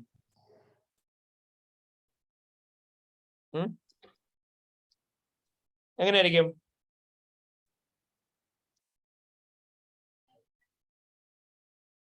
എങ്ങനെയായിരിക്കും? അപ്രോപ്രിയേറ്റ് ആയിട്ടുള്ള മിസ്റ്റേക്സ് കണ്ടുപിടിക്കാൻ നോക്കുക. Positive review. ഓക്കെ, എൻഹാൻസ് ഫീ എന്ന് പറയുമ്പോൾ നമുക്ക് എന്താ പറയാൻ പറ്റുക? അതായത് നമ്മൾ പറഞ്ഞല്ലായിരുന്നു, എൻഹാൻസ് ഫീ കിട്ടിക്കഴിഞ്ഞാൽ ഓട്ടോമാറ്റിക്കലി ഇത് എന്തായി മാറും? ഇതൊരു ഹൈ പെർസെന്റേജ് ക്ലയന്റ് ആയി മാറും, ശരിയല്ലേ? ഒരു ഹൈ പെർസെന്റേജ് ക്ലയന്റിന്റെ അടുത്ത് നിന്ന് നമുക്കൊരു നോൺ ഓഡിറ്റ് സർവീസ് കിട്ടുന്ന സമയത്ത് ഇൻ കേസ് എങ്ങാനും നമ്മൾ അവർക്ക് എഗനസ്റ്റ് ആയിട്ട് ഒരു ഓഡിറ്റ് റിപ്പോർട്ട് കൊടുത്തു കഴിഞ്ഞാൽ എന്ത് സംഭവിക്കും? There can be chances that they might cancel both the non-audit services as well as upcoming years audit engagement തരില്ല. So in order to safeguard their client, auditor എന്ത് ചെയ്യാൻ ചാൻസ് ഉണ്ട്? ഓഡിറ്റർ ക്ലയന്റിന് ഫേവർ ആയിട്ട് service ചെയ്തു കൊടുക്കും. So automatically അത് self interest rate created ആവും. പിന്നെ വേറെ അടുത്ത ത്രെട്ട് എന്താ? വേറെ എന്തൊക്കെയാ ത്രെട്ട് ഉള്ളത്? Self review. Self review threat വരും. എങ്ങനെയാ സെൽഫ് റിവ്യൂ ത്രെട്ട് വരുന്നത്? ഇത് ചെയ്തു കൊടുക്കാൻ വേണ്ടി ചിലപ്പോ ചില അക്കൗണ്ട്സ് ഒക്കെ പരിശോധിക്കേണ്ടി വരും. അതായത് ഈ സോഷ്യൽ ആൻഡ് എൻവയോൺമെന്റൽ ഇൻഫർമേഷൻ എന്ന് പറയുന്ന ഫിനാൻഷ്യൽസിനെ അഫക്ട് ചെയ്യുന്ന ഒരു കാര്യമാണോ? യെസ്.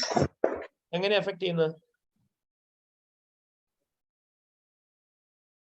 ചില അക്കൗണ്ട്സ് ഇതിന് ബന്ധപ്പെട്ടുള്ളത് ഫിനാൻഷ്യലിൽ കൊടുക്കണം. അതായത് നമുക്കറിയാം സോഷ്യൽ ആൻഡ് എൻവയോൺമെന്റൽ ഇൻഫർമേഷൻ എന്ന് പറഞ്ഞാൽ എന്താണ്? It is an other information, ശരിയല്ലേ? It is another information that will be included within the client's annual report. ഒരു ക്ലയന്റിന്റെ ആനുവൽ റിപ്പോർട്ടിൽ ഇൻക്ലൂഡ് ചെയ്യുന്ന അതർ ഇൻഫർമേഷൻ ആണ് എന്ത്? സോഷ്യൽ ആൻഡ് എൻവയോൺമെന്റൽ ഇൻഫർമേഷൻ എന്ന് പറയാം. അപ്പൊ ഒരു ക്ലയന്റിന്റെ ആനുവൽ റിപ്പോർട്ടിൽ വരുന്ന അതർ ഇൻഫർമേഷൻ റിവ്യൂ ചെയ്യാനുള്ള റെസ്പോൺസിബിലിറ്റി ആർക്കാ? ഓഡിറ്റർക്കാണ്, അല്ലെ? Review the consistency between the financial statements and the other information. അവിടെ ഇപ്പൊ ഉണ്ടാവാൻ ചാൻസ് ഉള്ള പോസിബിലിറ്റി എന്തായിരിക്കും? നിങ്ങളാണ് ഈ അതർ ഇൻഫർമേഷൻ എങ്ങനെ മെഷർ ചെയ്യണം എന്നുള്ള അഡ്വൈസ് കൊടുത്തേക്കുന്നത്. അപ്പൊ ആ കൊടുത്തേക്കുന്ന അഡ്വൈസിന്റെ ബേസിസിൽ അതർ ഇൻഫർമേഷൻ റിവ്യൂ ചെയ്യുമ്പോൾ അതർ ഇൻഫർമേഷനകത്ത് എന്തെങ്കിലും സോർട്ട് ഓഫ് മിസ്റ്റേക്ക് ഉണ്ടായി കഴിഞ്ഞാൽ നിങ്ങൾ അത് ഫൈൻഡ് ഔട്ട് ചെയ്ത് അത് കമ്മ്യൂണിക്കേറ്റ് ചെയ്യാൻ വില്ലിങ് ആവുമോ? ഇല്ല. അപ്പൊ ഓട്ടോമാറ്റിക്കലി അവിടെ എന്ത് ത്രെട്ട് ആയിരിക്കും ക്രിയേറ്റഡ് ആവുക? Self review threat create. Fine. ഇനി വേറെ എന്തെങ്കിലും ത്രെട്ട് ഉണ്ടോ? Extended deadline. Then very constrained deadline. എന്ത് റിസ്ക് ആയിരിക്കും വരിക? Limiting the scope of engagement. ഏതായിരുന്നു?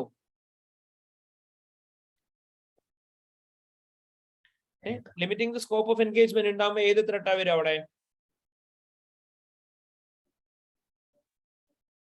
You are not getting sufficient appropriate audit evidence. They are not providing you with access to information. They are not providing you the പറഞ്ഞാലേ നിങ്ങൾക്ക് ഓർമ്മ വരുള്ളോ? വായിച്ചല്ലേ അതെല്ലാരും? ലാസ്റ്റ് ഡിസ്കസ് ചെയ്തല്ലേ? It creates an intimidation threat to objectivity, ശരിയല്ലേ? കാരണം എന്താ? അവര് നിങ്ങളോട് പറയാണ് you have to complete this particular work within 1 month. 1 month ഈ വർക്ക് മാത്രമാണ് നിങ്ങൾക്ക് തീർക്കാനായിട്ടുള്ളത്. നിങ്ങൾ അവിടെ എന്തിനു പോയതായിരുന്നു? എന്തിനു പോയപ്പോഴാണ് നിങ്ങളോട് ഈ കഥയൊക്കെ ചോദിച്ചത്? ഓഡിറ്റിന് പോയപ്പോൾ. അപ്പൊ അവിടെ നിങ്ങൾ എന്തും കൂടി ചെയ്തു കൊടുക്കേണ്ടി വരും, എന്താണേലും ഓഡിറ്റ് കൂടി ചെയ്തു കൊടുക്കേണ്ടി വരും, ശരിയല്ലേ? സോ ഈ ഒരു വർക്കിന് വേണ്ടിയിട്ട് പോയി കഴിഞ്ഞാൽ ഓഡിറ്റ് പെർഫോം ചെയ്യാനായിട്ടുള്ള സഫീഷ്യന്റ് ടൈം നിങ്ങൾക്ക് ഉണ്ടാവും അവിടെ? ഇല്ല. You will not be having appropriate time to perform the audit engagement. അപ്പൊ ഓട്ടോമാറ്റിക്കലി അവിടെ എന്ത് ത്രെട്ട് ആയിരിക്കും വരിക? It might create intimidation threat to objectivity. Clear ആയോ? ഓക്കെ. ഇനി നിങ്ങൾ പറ, ഇവിടെ എടുക്കാൻ പറ്റുന്ന സേഫ് ഗാർഡ് എന്തൊക്കെയാ?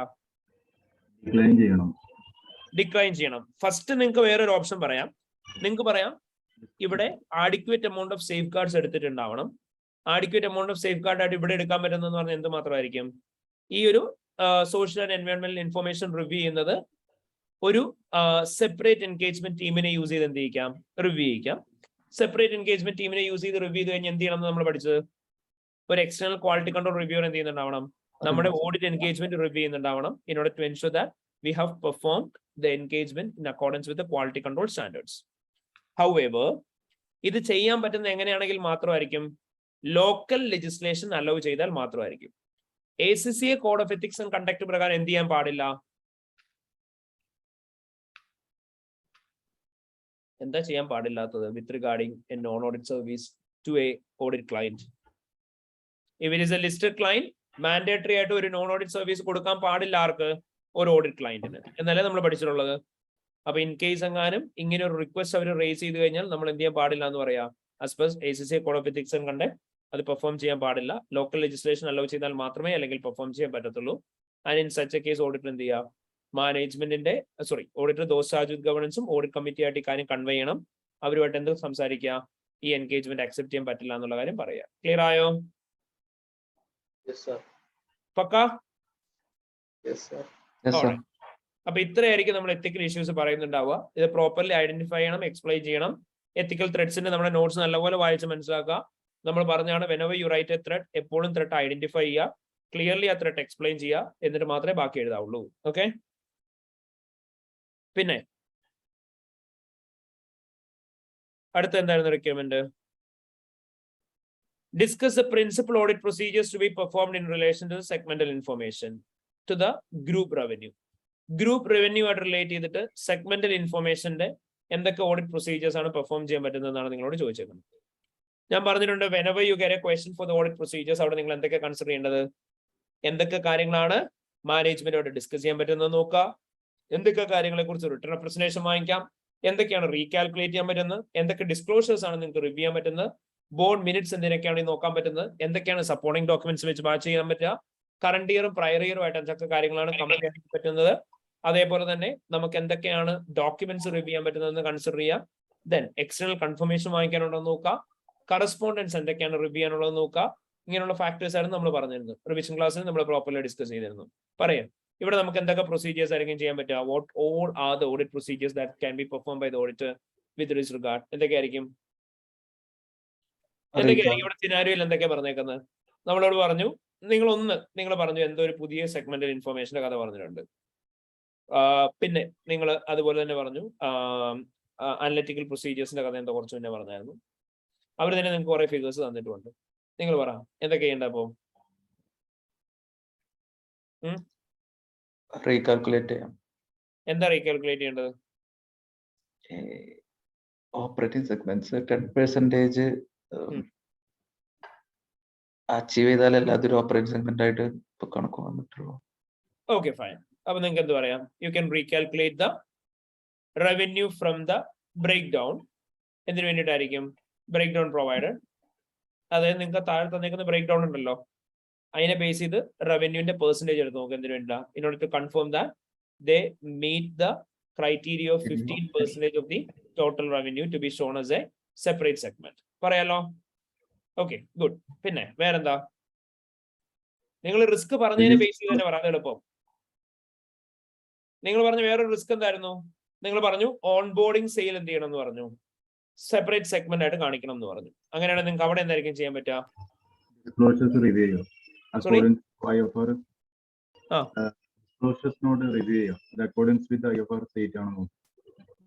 Okay, in accordance with IFRS 8 ആണോ എന്ന് റിവ്യൂ ചെയ്യാം. ഓക്കെ, അത് കുറെ കൂടെ ജനറൽ ആയി പോകും. സ്പെസിഫിക്കലി നിങ്ങൾക്ക് എന്താ ചെയ്യാൻ പറ്റും with regarding the same amount?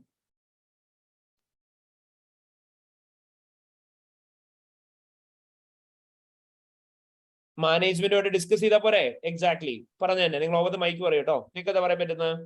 U can discuss with the management. എന്തായിരിക്കും ഡിസ്കസ് ചെയ്യേണ്ടത്? Whether the amount of on board sales have to be shown as a separate segment and whether they are always getting an amount of more than 10% of the total revenue from that separate segment. Clear ആയോ?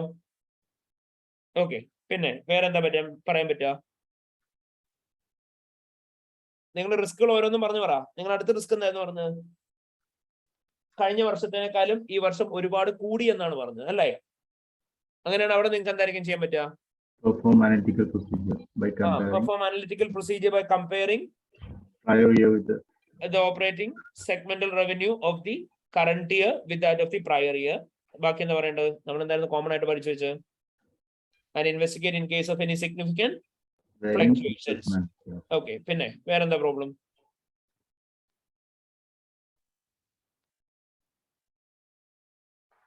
വേറെന്താ problem? അല്ലെങ്കിൽ വേറെന്താ procedure ചെയ്യാൻ പറ്റുക?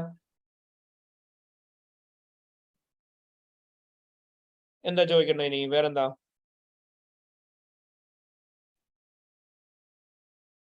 വേറെന്താ? Break down of revenue ചോദിക്കാം. എന്നിട്ട് മറ്റേ 15% റവന്യൂ ഇൻക്ലൂഡഡ് ആയിട്ടുണ്ടോ? മറ്റേ അത് നമ്മൾ ഓൾറെഡി പറഞ്ഞല്ലോ, പോയിന്റ് ഓൾറെഡി പറഞ്ഞല്ലോ. Correspondence government, correspondence with client and government അവരൊരു സെഗ്മെന്റ് ഇത് ചെയ്യുന്നില്ലേ, എംപയർമെന്റ് ഒന്നുമില്ല, ഡിസ്കണ്ടിന്യൂഡ് ആയിട്ട്. ഓക്കെ.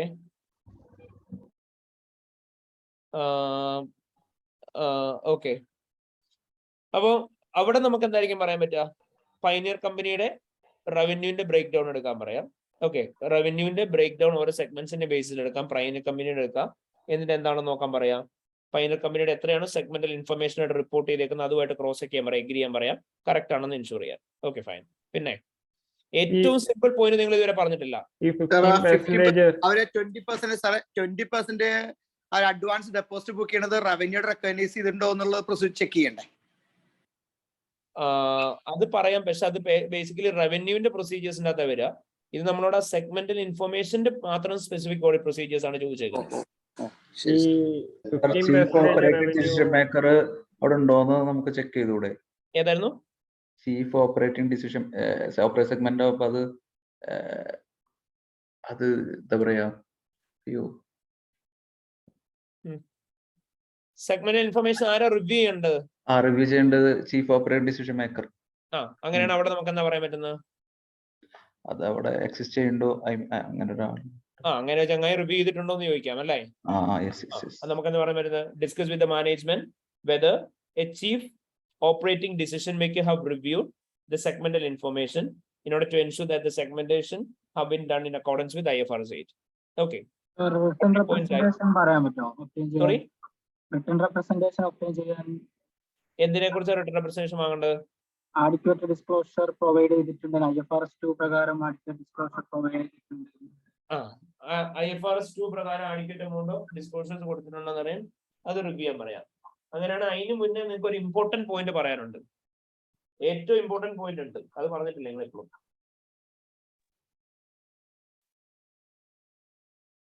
IFRS 8 പ്രകാരം എന്താ മക്കളെ ചെയ്യണം എന്ന് പറഞ്ഞിട്ടുള്ള നിങ്ങളുടെ അടുത്ത്? സെപ്പറേറ്റ് ആയിട്ട് സോറി സെപ്പറേറ്റ് ആയിട്ട് ഡിസ്ക്ലോസ് ചെയ്യണം. എന്നിട്ടോ എന്താ നിങ്ങൾ നോക്കിയത്? അത് നോക്കിയോ? അത് ഡിസ്ക്ലോഷേഴ്സ് നോട്ട്സ് ആയിട്ട് ഇത് ചെയ്യാൻ പറഞ്ഞില്ലേ, റിവ്യൂ ചെയ്യാൻ. ഏറ്റവും ബേസിക് പോയിന്റ് എന്ന് പറഞ്ഞാൽ അതല്ലേ? അതായത് നിങ്ങൾ എന്താ നോക്കേണ്ടത്? എന്തൊക്കെയാണ് ഡിസ്ക്ലോഷേഴ്സ് ഇൻക്ലൂഡ് ചെയ്യേണ്ടത്? As per IFRS 8 operating segments adequate amount of disclosures കൊടുത്തിട്ടുണ്ടോ എന്നുള്ള കാര്യം ക്രോസ് ചെക്ക് ചെയ്യേണ്ടത് നോക്കിയോ നിങ്ങള്? ആദ്യം പറഞ്ഞായിരുന്നു. നമ്മൾ റിപ്പീറ്റ് ചെയ്ത് പറഞ്ഞോ? ഞാൻ പറഞ്ഞായിരുന്നു. ഓക്കെ, മിസ്സായതായിരിക്കും. അപ്പൊ നമുക്ക് അവിടെ എന്താ പറയാൻ പറ്റുക? You can review the disclosure notes in relation to the operating segments. എന്തിനു വേണ്ടിയിട്ടായിരിക്കും? In order to confirm whether they have disclosed all elements of the segmental information in accordance with IFRS 8 operating segments. Clear ആയോ? Is that clear everyone? Okay. ഈ 15% വല്ലതും വരുമോ sir? 15% നമ്മൾ already പറഞ്ഞായിരുന്നല്ലോ. അതായത് നമ്മൾ എന്ത് ചെയ്യണം? മാനേജ്മെന്റുമായിട്ട് ഡിസ്കസ് ചെയ്യാം. ഈ 15% of revenue of onboarding sale എന്തുകൊണ്ടാണ് അവർ റവന്യൂ ആയിട്ട് റെക്കഗ്നൈസ് ചെയ്യാത്തത്, സെഗ്മെന്റൽ ഇൻഫർമേഷൻ ആയിട്ട് കാണിക്കാത്തത് എന്നുള്ള കാര്യം, അതേപോലെ തന്നെ ആ റീസൺസ് എന്താണോ അത് റീസണബിൾ ആണോ എന്ന് കൺസിഡർ ചെയ്യാൻ പറയാല്ലേ. ഇതിന്റെ അകത്ത് ഇൻക്ലൂഡഡ് ആയിട്ടുണ്ടോ എന്ന് പറഞ്ഞ് ചോദിക്കത്തില്ലേ? ഏതിന്റെ അകത്താ? ഈ റവന്യൂവിന്റെ അകത്ത് തന്നെ. അതായത് ഇതിന്റെ അകത്ത് എന്താണല്ലോ അത് ഇൻക്ലൂഡഡ് ആയിരിക്കും. ഇനി അവർ എന്ത് ചെയ്യണം? ഒരു പുതിയ സെഗ്മെന്റേഷൻ ആയിട്ടും കൂടെയാണ് കാണിക്കേണ്ടത്. അതായത് 80% ഓഫ് റവന്യൂ ഫ്രം ഈ ടിക്കറ്റ്സും അതേപോലെ തന്നെ 15% of revenue from on boarding സെയിലുമായിട്ട്. ഓക്കെ, സോ അപ്പൊ ഇത്രയും കാര്യങ്ങളായിരുന്നു ഈ ക്വസ്റ്റിന്റെ അകത്തുണ്ടായിരുന്നു. 50 മാർക്കിന്റെ ക്വസ്റ്റ്യൻ ക്ലിയർ ആണോ എല്ലാവർക്കും? ഹലോ, 50 മാർക്കിന്റെ ക്വസ്റ്റ്യൻ ക്ലിയർ ആണോ? ഓക്കെ. ദെൻ നെക്സ്റ്റ് വൺ, അടുത്ത് നമ്മളോട് ഒരു 25 മാർക്കിന്റെ ക്വസ്റ്റ്യൻ ആയിരുന്നു ചോദിച്ചിരുന്നത്. Let's go through that question. That's in the part B. So it is 1st July 2015. You are an audit manager in Westford & Co., a firm of chartered certified accountants. Your role includes performing post-issuance and quality reviews. You had been asked to review the work performed on reverse company for the financial year ended 31st July 2015. അപ്പൊ നിങ്ങൾ ഇവിടെ എന്താ ചെയ്യാൻ പോകുന്നത്? Engagement quality control review ആണ് നിങ്ങൾ നടത്താൻ പോകുന്നത്. പക്ഷെ ഇത് പ്രീ ഇഷ്യൂൻസ് റിവ്യൂ ആണോ പോസ്റ്റ് ഇഷ്യൂൻസ് റിവ്യൂ ആണോ? എന്തായിരുന്നു പ്രീ ഇഷ്യൂൻസ് റിവ്യൂവും പോസ്റ്റ് ഇഷ്യൂൻസ് റിവ്യൂവും? ഹോൾഡ് വാട്ടർ ഈ Hold റിപ്പോർട്ട് and കൊടുക്കുന്നതിന് hold. മുമ്പ് ഗോൾഡൻ ഹോൾഡ് എന്ന് വെച്ചാൽ എന്താ? റിപ്പോർട്ട് പോസ്റ്റ് കൊടുക്കുന്ന ഇഷ്യൂൻസ് റിവ്യൂ നിങ്ങൾ എന്ത് പർപ്പസിന് വേണ്ടിയിട്ടാണ് ചെയ്യുന്നത്? അത് ഓഡിറ്റ് റിപ്പോർട്ട് കൊടുത്തു കഴിഞ്ഞു. ഓഡിറ്റ് റിപ്പോർട്ട് കൊടുത്തു കഴിഞ്ഞിട്ടാണ് ചെയ്യുക. പ്രീ ഇഷ്യൂൻസ് ആണ് ഓഡിറ്റ് റിപ്പോർട്ട് കൊടുക്കുന്നതിന് മുന്നേ ആയിരുന്നു. നമ്മൾ പഠിച്ച ഓർമ്മയുണ്ട പർപ്പസ്? പ്രീ ഇഷ്യൂൻസ് റിവ്യൂവിന്റെ പർപ്പസ് എന്തായിരുന്നു? അവര് അപ്രോപ്രിയേറ്റ് ആയിട്ട് ഓഡിറ്റ് എവിഡൻസ് ഒക്കെ ഒബ്റ്റെയിൻ ചെയ്തിട്ടുണ്ടോ എന്ന് അറിയാൻ വേണ്ടി. പ്രീ ഇഷ്യൂൻസിന്റെ പർപ്പസ് എന്ന് പറഞ്ഞാൽ adequate amount of audit information എടുത്തിട്ടുണ്ടോ എന്ന് അറിയാനായിട്ടായിരുന്നു. പോസ്റ്റ് ഇഷ്യൂൻസ് ആണെന്നുണ്ടെങ്കിലോ, അതായത് പ്രീ ഇഷ്യൂൻസ് ആണെങ്കിൽ ഓഡിറ്റ് റിപ്പോർട്ടിന്റെ ക്വാളിറ്റി എൻഷുർ ചെയ്യാനാണ് പ്രീ ഇഷ്യൂൻസ് റിവ്യൂ ചെയ്യുക. പോസ്റ്റ് ഇഷ്യൂൻസ് റിവ്യൂ ആണെന്നുണ്ടെങ്കിലോ ഓവറോൾ നോക്കാൻ ക്വാളിറ്റി ആപ്റ്റ് ആണോ നോക്കാൻ. ഓക്കെ ഫൈൻ, അതിന് വേണ്ടിയിട്ടായിരിക്കും പോസ്റ്റ് ഇഷ്യൂൻസ് റിവ്യൂ ചെയ്യുന്നുണ്ടാവുക. ഫൈൻ. ഇനി പറ, ഇവിടെ ആസ് പാർട്ട് ഓഫ് ദിസ് നമ്മൾ എന്തൊക്കെ കാര്യങ്ങളാണ് ചെയ്യേണ്ടത്? നമ്മളോട് പറഞ്ഞേക്കാണ് left hand side of the സ്ക്രീനിലാണ് ക്വസ്റ്റ്യൻ എന്ന് പറഞ്ഞാൽ അവിടെ ടീം ആൻഡ് ഫീസ് എന്ന് പറഞ്ഞൊരു ഏരിയ തന്നിട്ടുണ്ട്. ഗോയിങ് കൺസേണുമായിട്ട് റിലേറ്റ് ചെയ്തുള്ള ഡീറ്റെയിൽസും തന്നിട്ടുണ്ട്. ഇനി നമുക്ക് എന്ത് ചെയ്യാം? Let's go through the scenario. Evaluate the quality of the planning and performing the audit of reverse company, discussing quality control, ethical and professional issues. നിങ്ങളോട് പറഞ്ഞു ഈ റിവേഴ്സ് കമ്പനിയുടെ ഓഡിറ്റ് പ്ലാനും പെർഫോമും ചെയ്തേക്കുന്നത് റിവ്യൂ ചെയ്യണം. Quality control and ethical and professional issues എന്തൊക്കെയാണുള്ളത് അത് നോക്കണം. റെക്കമെൻഡേഷൻസ് എന്തൊക്കെയാണോ അതും പ്രൊവൈഡ് ചെയ്യണം എന്ന് പറഞ്ഞു. 5 മാർക്സ് പ്രൊഫഷണൽ മാർക്സ് ഉണ്ട് ആസ് യൂഷ്വൽ. ആൻഡ് നമുക്ക് തന്നേക്കുന്ന സിനാരിയോ ആണ് ഇത്. ഫസ്റ്റ് ഓഫ് ഓൾ അവർ പറഞ്ഞേക്കുന്നത് എന്താ നോക്കിയേ? ആദ്യം പറഞ്ഞേക്കുന്നത് it is with regarding the audit team and fees. Reverse company is a listed company operating in the construction industry. Company complies with corporate governance regulation and has an audit committee. A reverse company has been a client of Welford & Co for 8 years. Bob Newbold has been new engagement partner during the time. Reverse company's audit reports was signed by Bob Newbold last week. Report contained an unmodified opinion. Westford and Company requires its all staff required each hour they spend working on the client, the first time management system. From reviewing the time records relating to to the audit of reverse company, you are aware that Bob and the other audit team members recorded the following amount of time on audit. Bob Newhold, the engagement partner, spent 2 hours. Senior manager has spent 6 hours. Audit manager have spent 35 hours and audit assistant have spent 130 hours. Total time spent is 173 hours. അപ്പൊ നമ്മളോട് ഇത്രയും നേരം കൊണ്ട് എന്താ പറഞ്ഞു? അവർ പറഞ്ഞു reverse company എന്ന് പറയുന്ന ഒരു കൺസ്ട്രക്ഷൻ കമ്പനിയാണ്. ദെൻ അവര് കോർപ്പറേറ്റ് ഗവർണൻസ് റെഗുലേഷൻസും കാര്യങ്ങളൊക്കെ ഫോളോ ചെയ്യുന്നുണ്ടെന്ന് പറഞ്ഞു. ദെൻ അവർക്ക് ഒരു ഓഡിറ്റ് ക്ലയന്റ് ഉണ്ട്, വെൽഫോർഡ് ആൻഡ് കോ. 8 years ആയിട്ട് ഇവരുടെ ക്ലയന്റ് ആണ്. ബോബ് ന്യൂബോൾഡ് എന്ന് പറയുന്ന ആള് എൻഗേജ്മെന്റ് പാർട്ണർ ആണ്. ദെൻ നമ്മളോട് പറഞ്ഞു അവര് വർക്ക് ചെയ്തേക്കുന്ന അവേഴ്സ് ആണ് നമുക്ക് തന്നേക്കുന്നത് ഓരോരുത്തരും. It is apparent from your review that almost all the detailed review of audit working papers was completed by Anessa Kinton, who have evidenced her review by stating final review on each page of the audit file. She has recently been promoted to the audit manager. You are also aware that Bob Newbold booked a total of 40 hours to reverse company in respect of no audit work. Only information you find in the documentation is that non-audit work related to specific investigation. Bob confirms that this is not create any threat to objectivity. The total fee charged for the audit was 2,50,000. The fee for special investigation was 8,90,000. It's a very simple case, അല്ലേ? നമുക്ക് almost എല്ലാ points അവർ തന്നെ ഇട്ടിട്ട് തന്നിട്ടുണ്ട്. നിങ്ങൾ പറ, എന്തൊക്കെ റിസ്കുകളാണ് അല്ലെങ്കിൽ എന്തൊക്കെ ത്രെട്ടുകളാണ്, എന്തൊക്കെ പ്രൊഫഷണൽ ഇഷ്യൂസ് ആണ് ഇവിടെ ഉള്ളത്? ഫെമിലിയാരിറ്റി. എവിടെ ഫെമിലിയാരിറ്റി ത്രെട്ട് ഉള്ളത്? 8 year ആയിട്ട് ഓഡിറ്റ് ക്ലയന്റ് ആണ്. റിവേഴ്സ് ആൻഡ് കമ്പനി എന്ന് പറയുന്ന ക്ലയന്റ് കമ്പനി എത്ര നാളായിട്ട് ഓഡിറ്റ് ക്ലയന്റ് ആണെന്ന് പറഞ്ഞു? 8 years ആയിട്ട് ഓഡിറ്റ് ക്ലയന്റ് ആണ്.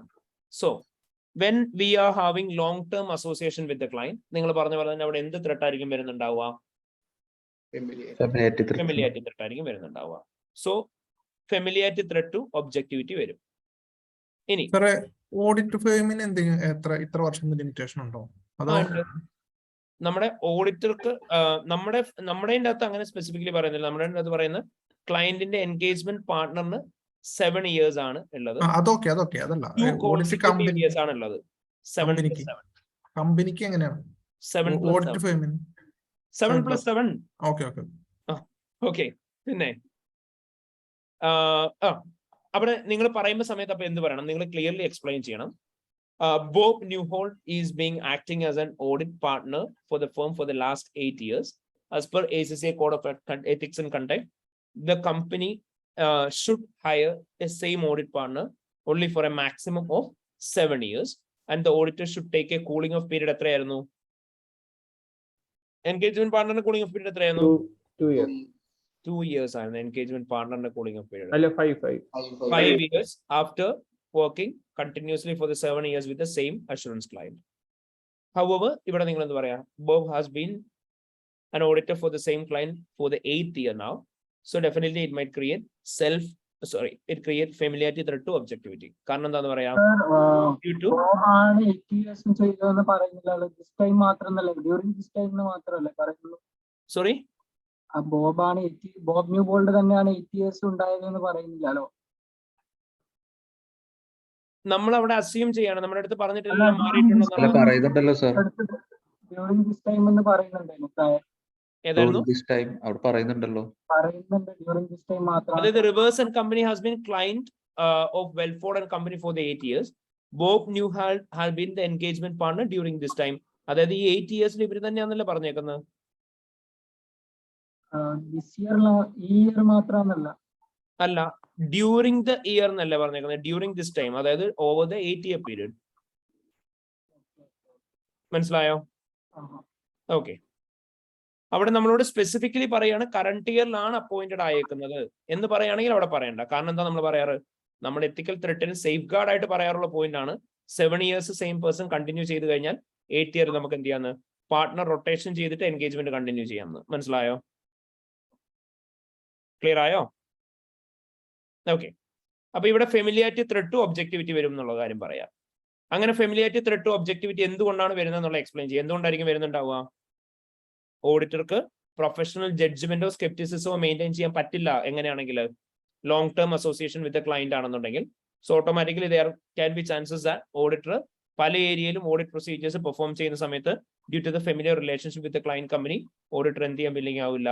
മിസ്റ്റേക്സ് ഉണ്ടെങ്കിൽ അത് ചിലപ്പോൾ പറയാൻ ബില്ലിംഗ് ആവില്ല. സോ ഓട്ടോമാറ്റിക്കലി അവിടെ എത്തിക്കൽ ത്രെട്ട് ഉണ്ടാവും. പിന്നെ അവിടെ സെയിം വേറെ എന്തെങ്കിലും ത്രെട്ട് വരാൻ ചാൻസ് ഉണ്ടോ? Yeah, they can also be chances of having self-interest threat. കാരണം നമ്മൾ പഠിച്ചായിരുന്നു long term association with client കാരണം കൊണ്ട് ക്ലയന്റിന്റെ ഫേവറബിൾ ആയിട്ട് എന്തെങ്കിലും കാര്യങ്ങൾ ചെയ്തു കൊടുക്കാൻ ഓഡിറ്റർ ബില്ലിംഗ് ആയി കഴിഞ്ഞാൽ ഡെഫിനറ്റ്ലി അവിടെ എന്തുണ്ടാവും? സെൽഫ് ഇൻട്രസ്റ്റ് ത്രെട്ട് ഉണ്ടാവും. ഓക്കെ. പിന്നെ വേറെ എന്താ ഇവിടെ സിനാരിക്കകത്ത് നമുക്ക് പിക്ക് ചെയ്യാൻ പറ്റുന്നത്?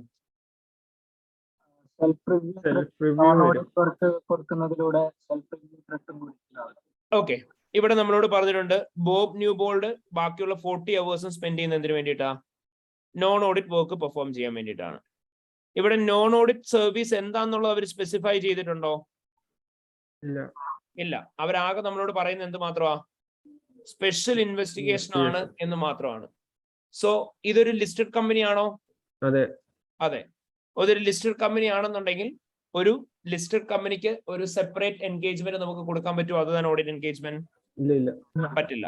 അങ്ങനെ ലിസ്റ്റ് ക്ലയന്റിന് കൊടുത്തു കഴിഞ്ഞാൽ അവിടെ മൾട്ടിപ്പിൾ ത്രെഡ് ടു ഒബ്ജക്ടിവിറ്റി വരും. ഇവിടെ ഫസ്റ്റ് ഓഫ് ഓൾ നമുക്ക് പ്രൈമറി ആയിട്ട് പറയാൻ പറ്റുന്നത് എന്തായിരിക്കും? Self review threat to objectivity വരും. ശരിയല്ലേ?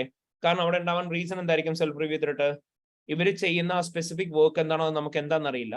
ആ സ്പെസിഫിക് വർക്ക് ക്ലയന്റിന്റെ ഫിനാൻഷ്യൽ റിപ്പോർട്ടിംഗുമായിട്ട് റിലേറ്റ് ചെയ്തുള്ള വർക്ക് ആണെന്നുണ്ടെങ്കിൽ ആരാണോ എൻഗേജ്മെന്റ് പെർഫോം ചെയ്ത ബോബ് ഹാലൻ എന്ന് പറയുന്ന ആൾ തന്നെയാണ് ഈ അഷുറൻസ് സർവീസും ചെയ്തു നോൺ അഷുറൻസ് സർവീസും ചെയ്ത് കൊടുത്തേക്കുന്നത്. സോ ഓട്ടോമാറ്റിക്കലി അവിടെ self review threat to objectivity വരും. പെർഫെക്റ്റ്. പിന്നെ വേറെന്താ പറയാൻ പറ്റുക? Professional behaviour rules and regulation അനുസരിച്ചിട്ടില്ല എന്ന് പറയാൻ പറ്റും. അത് professional competence. Rules and regulations follow ചെയ്തിട്ടുണ്ടെങ്കിൽ പ്രൊഫഷണൽ കോമ്പിറ്റൻസ്. നമ്മുടെ ക്ലയന്റിന്റെ അടുത്ത് നമ്മൾ വർക്ക് ചെയ്യുന്ന സമയത്ത് കോഡ് ഓഫ് എത്തിക്സ് ബ്രീച്ച് ചെയ്ത് പ്രൊഫഷണൽ ബോഡിക്ക് അഗൈൻസ്റ്റ് ആയിട്ട് ചെയ്യുമ്പോഴാണ് അതെന്തായി മാറുന്നത്? It will be against the professional behavior. Professional body affect ചെയ്തില്ല സാർ. ഇവിടെ കൊടുക്കാൻ പറ്റാഞ്ഞിട്ടും ഇവര് കൊടുക്കുവാണെങ്കിൽ അത് ഡിസ്ക്രെഡിറ്റ് ആയിട്ട് വരില്ല. ഇല്ല അല്ലേ? ഓക്കെ, അത് ത്രെഡ്സ് ടു ഒബ്ജക്ടിവിറ്റി ആയിട്ടായിരിക്കും നമ്മൾ ട്രീറ്റ് ചെയ്യുക. പ്രൊഫഷണൽ ഇഷ്യൂ ഒബ്ജക്ടിവിറ്റി ആയിരിക്കും അത്. അവിടെ ഏതാ റിലേറ്റഡ് ആയിട്ടുള്ള ത്രെട്ട് വരുന്ന? ഈസി ത്രെട്ട് ആണ്. ഏതാ? ഈ ഓഡിറ്റ് മാനേജർ ന്യൂലി അപ്പോയിന്റ്മെന്റ്. അങ്ങോട്ട് പോകണ്ട. ഇവിടെ തീർത്തിട്ട് പോവാം നമുക്ക്. ഇവിടെ വേറെ എന്താ problem? Fees non audit service influence ചെയ്യുന്നത്. ഫീസ് നോൺ ഓഡിറ്റ് സർവീസിന് വേണ്ടിയിട്ട് കൊടുക്കുന്ന എന്താ? എത്രയാ? ഹയർ ഫീസ് ആണ്. ഹയർ ഫീസ് ആണ്. ഹയർ ഫീസ് എന്ന് പറഞ്ഞാൽ എന്താണ്? More than 3 times of audit fee ആണ് അവർ എന്തിനു വേണ്ടിയിട്ട് കൊടുക്കുന്നത്? നോൺ ഓഡിറ്റ് സർവീസിന് വേണ്ടി കൊടുക്കുന്നത് അല്ലെ? അതായത് 2,50,000 മാത്രമാണ് ഓഡിറ്റ് ഫീ. 8,95,000 ആണ് അവർ എന്തിനു വേണ്ടിയിട്ട് കൊടുക്കുന്നത്? സ്പെഷ്യൽ ഇൻവെസ്റ്റിഗേഷന് വേണ്ടി കൊടുക്കുന്നത്. അങ്ങനെയാണ് അവിടെ ഉണ്ടാവാൻ ചാൻസ് ഉള്ള റിസ്ക് എന്ന് പറഞ്ഞാൽ എന്തായിരിക്കും? ഈ സ്പെഷ്യൽ ഇൻവെസ്റ്റിഗേഷൻ എന്ന് പറയുമ്പോൾ അത്രയ്ക്ക് സിഗ്നിഫിക്കന്റ് ആയിട്ടുള്ള വർക്ക് അല്ലേ അത്? അതുകൊണ്ടല്ലേ അത്രയ്ക്ക് ഹ്യൂജ് എമൗണ്ട് വരുന്നത്. അപ്പൊ ഓട്ടോമാറ്റിക്കലി അവിടെ എന്ത് ത്രെട്ട് ആയിരിക്കും വരിക? സെൽഫ് ഇൻട്രസ്റ്റ് ടു ഒബ്ജക്ടിവിറ്റി വരും. കാരണം എന്താണ്? ഫീ ഡിപ്പെൻഡൻസി വരും. ശരിയല്ലേ? കാരണം ഇത്രയും സിഗ്നിഫിക്കന്റ് ആയിട്ട് ഉള്ള എമൗണ്ട് പേ ഓഫ് ചെയ്യുന്ന ഒരു ക്ലയന്റിന് എഗനിസ്റ്റ് ആയിട്ട് സംസാരിക്കാനായിട്ട് ഓഡിറ്റർ വില്ലിംഗ് ആവുമോ? ഇല്ല. 3 times of the audit fees ആണ് ഓഡിറ്റർ കിട്ടുന്നത്. അതുകൊണ്ട് തന്നെ auditor will not be willing to talk against the client company even if there are multiple mistakes in the financial statements. അപ്പൊ അവിടെ തന്നെ ഫീ ഡിപ്പെൻഡൻസി കാരണം കൊണ്ട് ത്രെട്ട് ഉണ്ടാവും. അവിടെ അത് പ്രോപ്പർലി അവർ വർക്ക് പെർഫോം ചെയ്തിട്ടുണ്ടാവില്ല എന്നുള്ള കാര്യം എക്സ്പ്ലെയിൻ ചെയ്യുക. ഇനി അടുത്ത് പറഞ്ഞു വേറെന്താ പ്രോബ്ലം? വേറെന്താ സിനാരിയോ? വേറെ പ്രോബ്ലം ഒന്നും ഇല്ലേ? ഓഡിറ്റ് മാനേജർ ആകെ കൂടി 2 hour. നമ്മുടെ മൊത്തം എൻഗേജ്മെന്റിന്റെ ടൈം എത്രയായിരുന്നു? 173 hours. അതിനകത്ത് ആകെ 2 hours ആണ് ആര് സ്പെൻഡ് ചെയ്തേക്കുന്നത്? എൻഗേജ്മെന്റ് പാർട്ണർ സ്പെൻഡ് ചെയ്തേക്കുന്നത് അല്ലേ? ദെൻ ആ 2 hours എൻഗേജ്മെന്റ് പാർട്ണർ സ്പെൻഡ് ചെയ്തു. ബാക്കി അവേഴ്സ് ഒക്കെ ആരാ സ്പെൻഡ് ചെയ്തേക്കുന്നത്? ഓഡിറ്റ് അസിസ്റ്റൻസും ഓഡിറ്റ് മാനേജറും കൂടെയാണ് മേജർ അവേഴ്സ് എല്ലാം സ്പെൻഡ് ചെയ്തേക്കുന്നത്. ഓഡിറ്റ് മാനേജറുടെ ഡ്യൂട്ടി എന്തായിരുന്നു നിങ്ങളോട് പറഞ്ഞേക്കുന്നത്?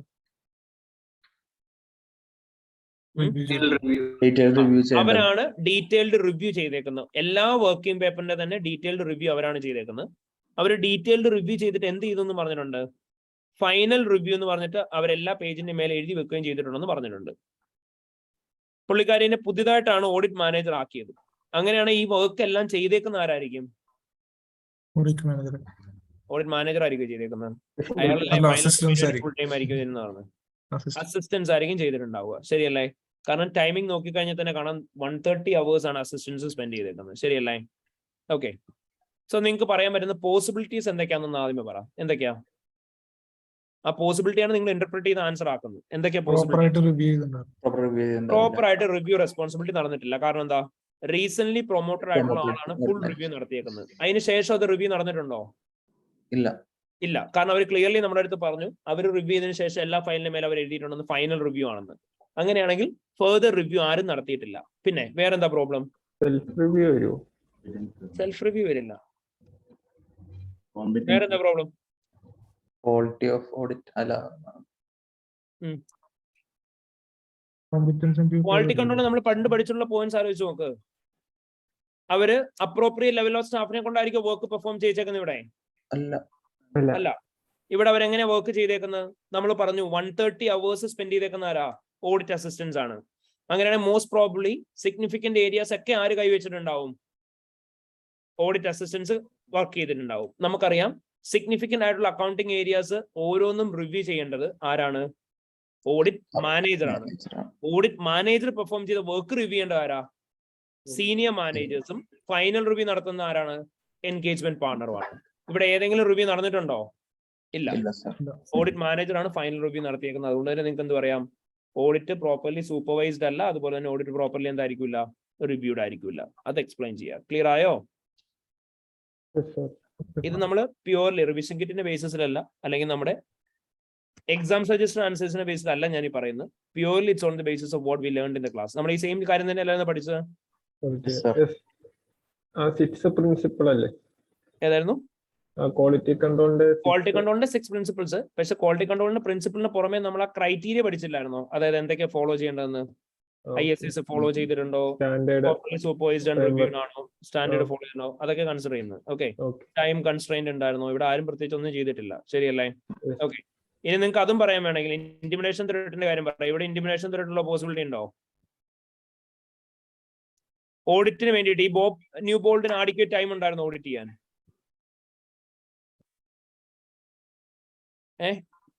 ന്യൂ ബോൾഡിന് ആഡിക്വേറ്റ് ടൈം ഉണ്ടോ വർക്ക് ചെയ്യാൻ? ഇയാൾ ചെയ്യണം എന്ന് വെച്ചാലും ചെയ്യാൻ ഇല്ല. കാരണം ആ ചങ്ങായിക്ക് അതൊക്കെ 2 hours കിട്ടിയിട്ടുള്ളൂ വർക്ക് ചെയ്യാൻ. കാരണം എന്താ, ബാക്കി 40 hours പുള്ളി എന്തിനു പോയതായിരുന്നു?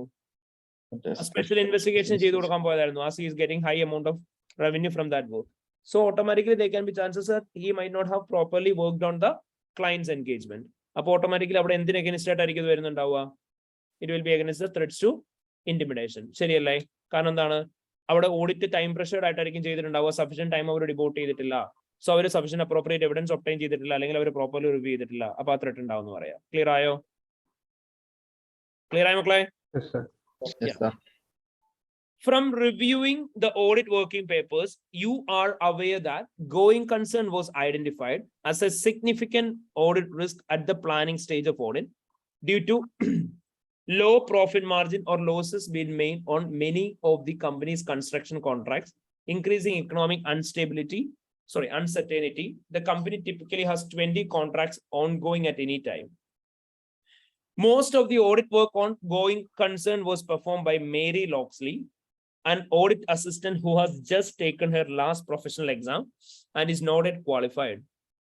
Majority of the audit work performed on going concern focused on review of 5 major contracts to determine the profitability.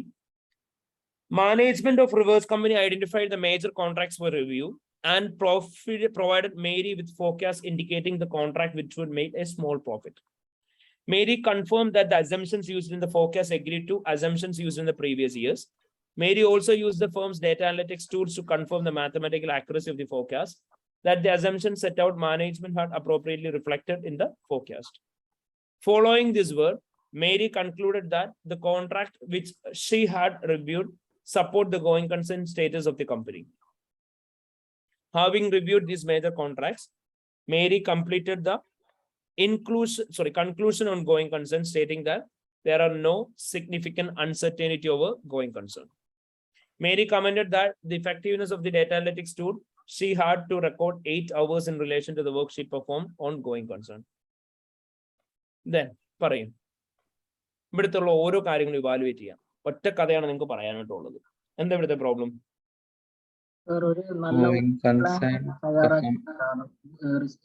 Going concern എന്ന് പറയുന്നത് നമുക്കറിയാം ഏറ്റവും സിഗ്നിഫിക്കന്റ് ആയിട്ടുള്ള അക്കൗണ്ടിങ് ജഡ്ജ്മെന്റൽ ഏരിയ ആണ് ഇത് ഗോയിങ് കൺസേൺ. അത്രയും വലിയ സിഗ്നിഫിക്കന്റ് അക്കൗണ്ടിങ് എസ്റ്റിമേറ്റ് ഉള്ള ഏരിയ ഗോയിങ് കൺസേൺ ആണ് ഇവർ ആർക്കെടുത്ത് കൊടുത്തേക്കുന്നത്? പ്രൊഫഷണൽ എക്സാം മാത്രം എഴുതി ഇതുവരെ ക്വാളിഫൈഡ് ആവാത്ത ഒരു ഓഡിറ്റ് അസിസ്റ്റന്റിന് കൊടുത്തേക്കുന്നത്. That too, ഈ കമ്പനി ശരിക്കും ഗോയിങ് കൺസേൺ ഡിഫിക്കൽട്ടി ഫേസ് ചെയ്യുന്ന ഒരു കമ്പനിയാണോ?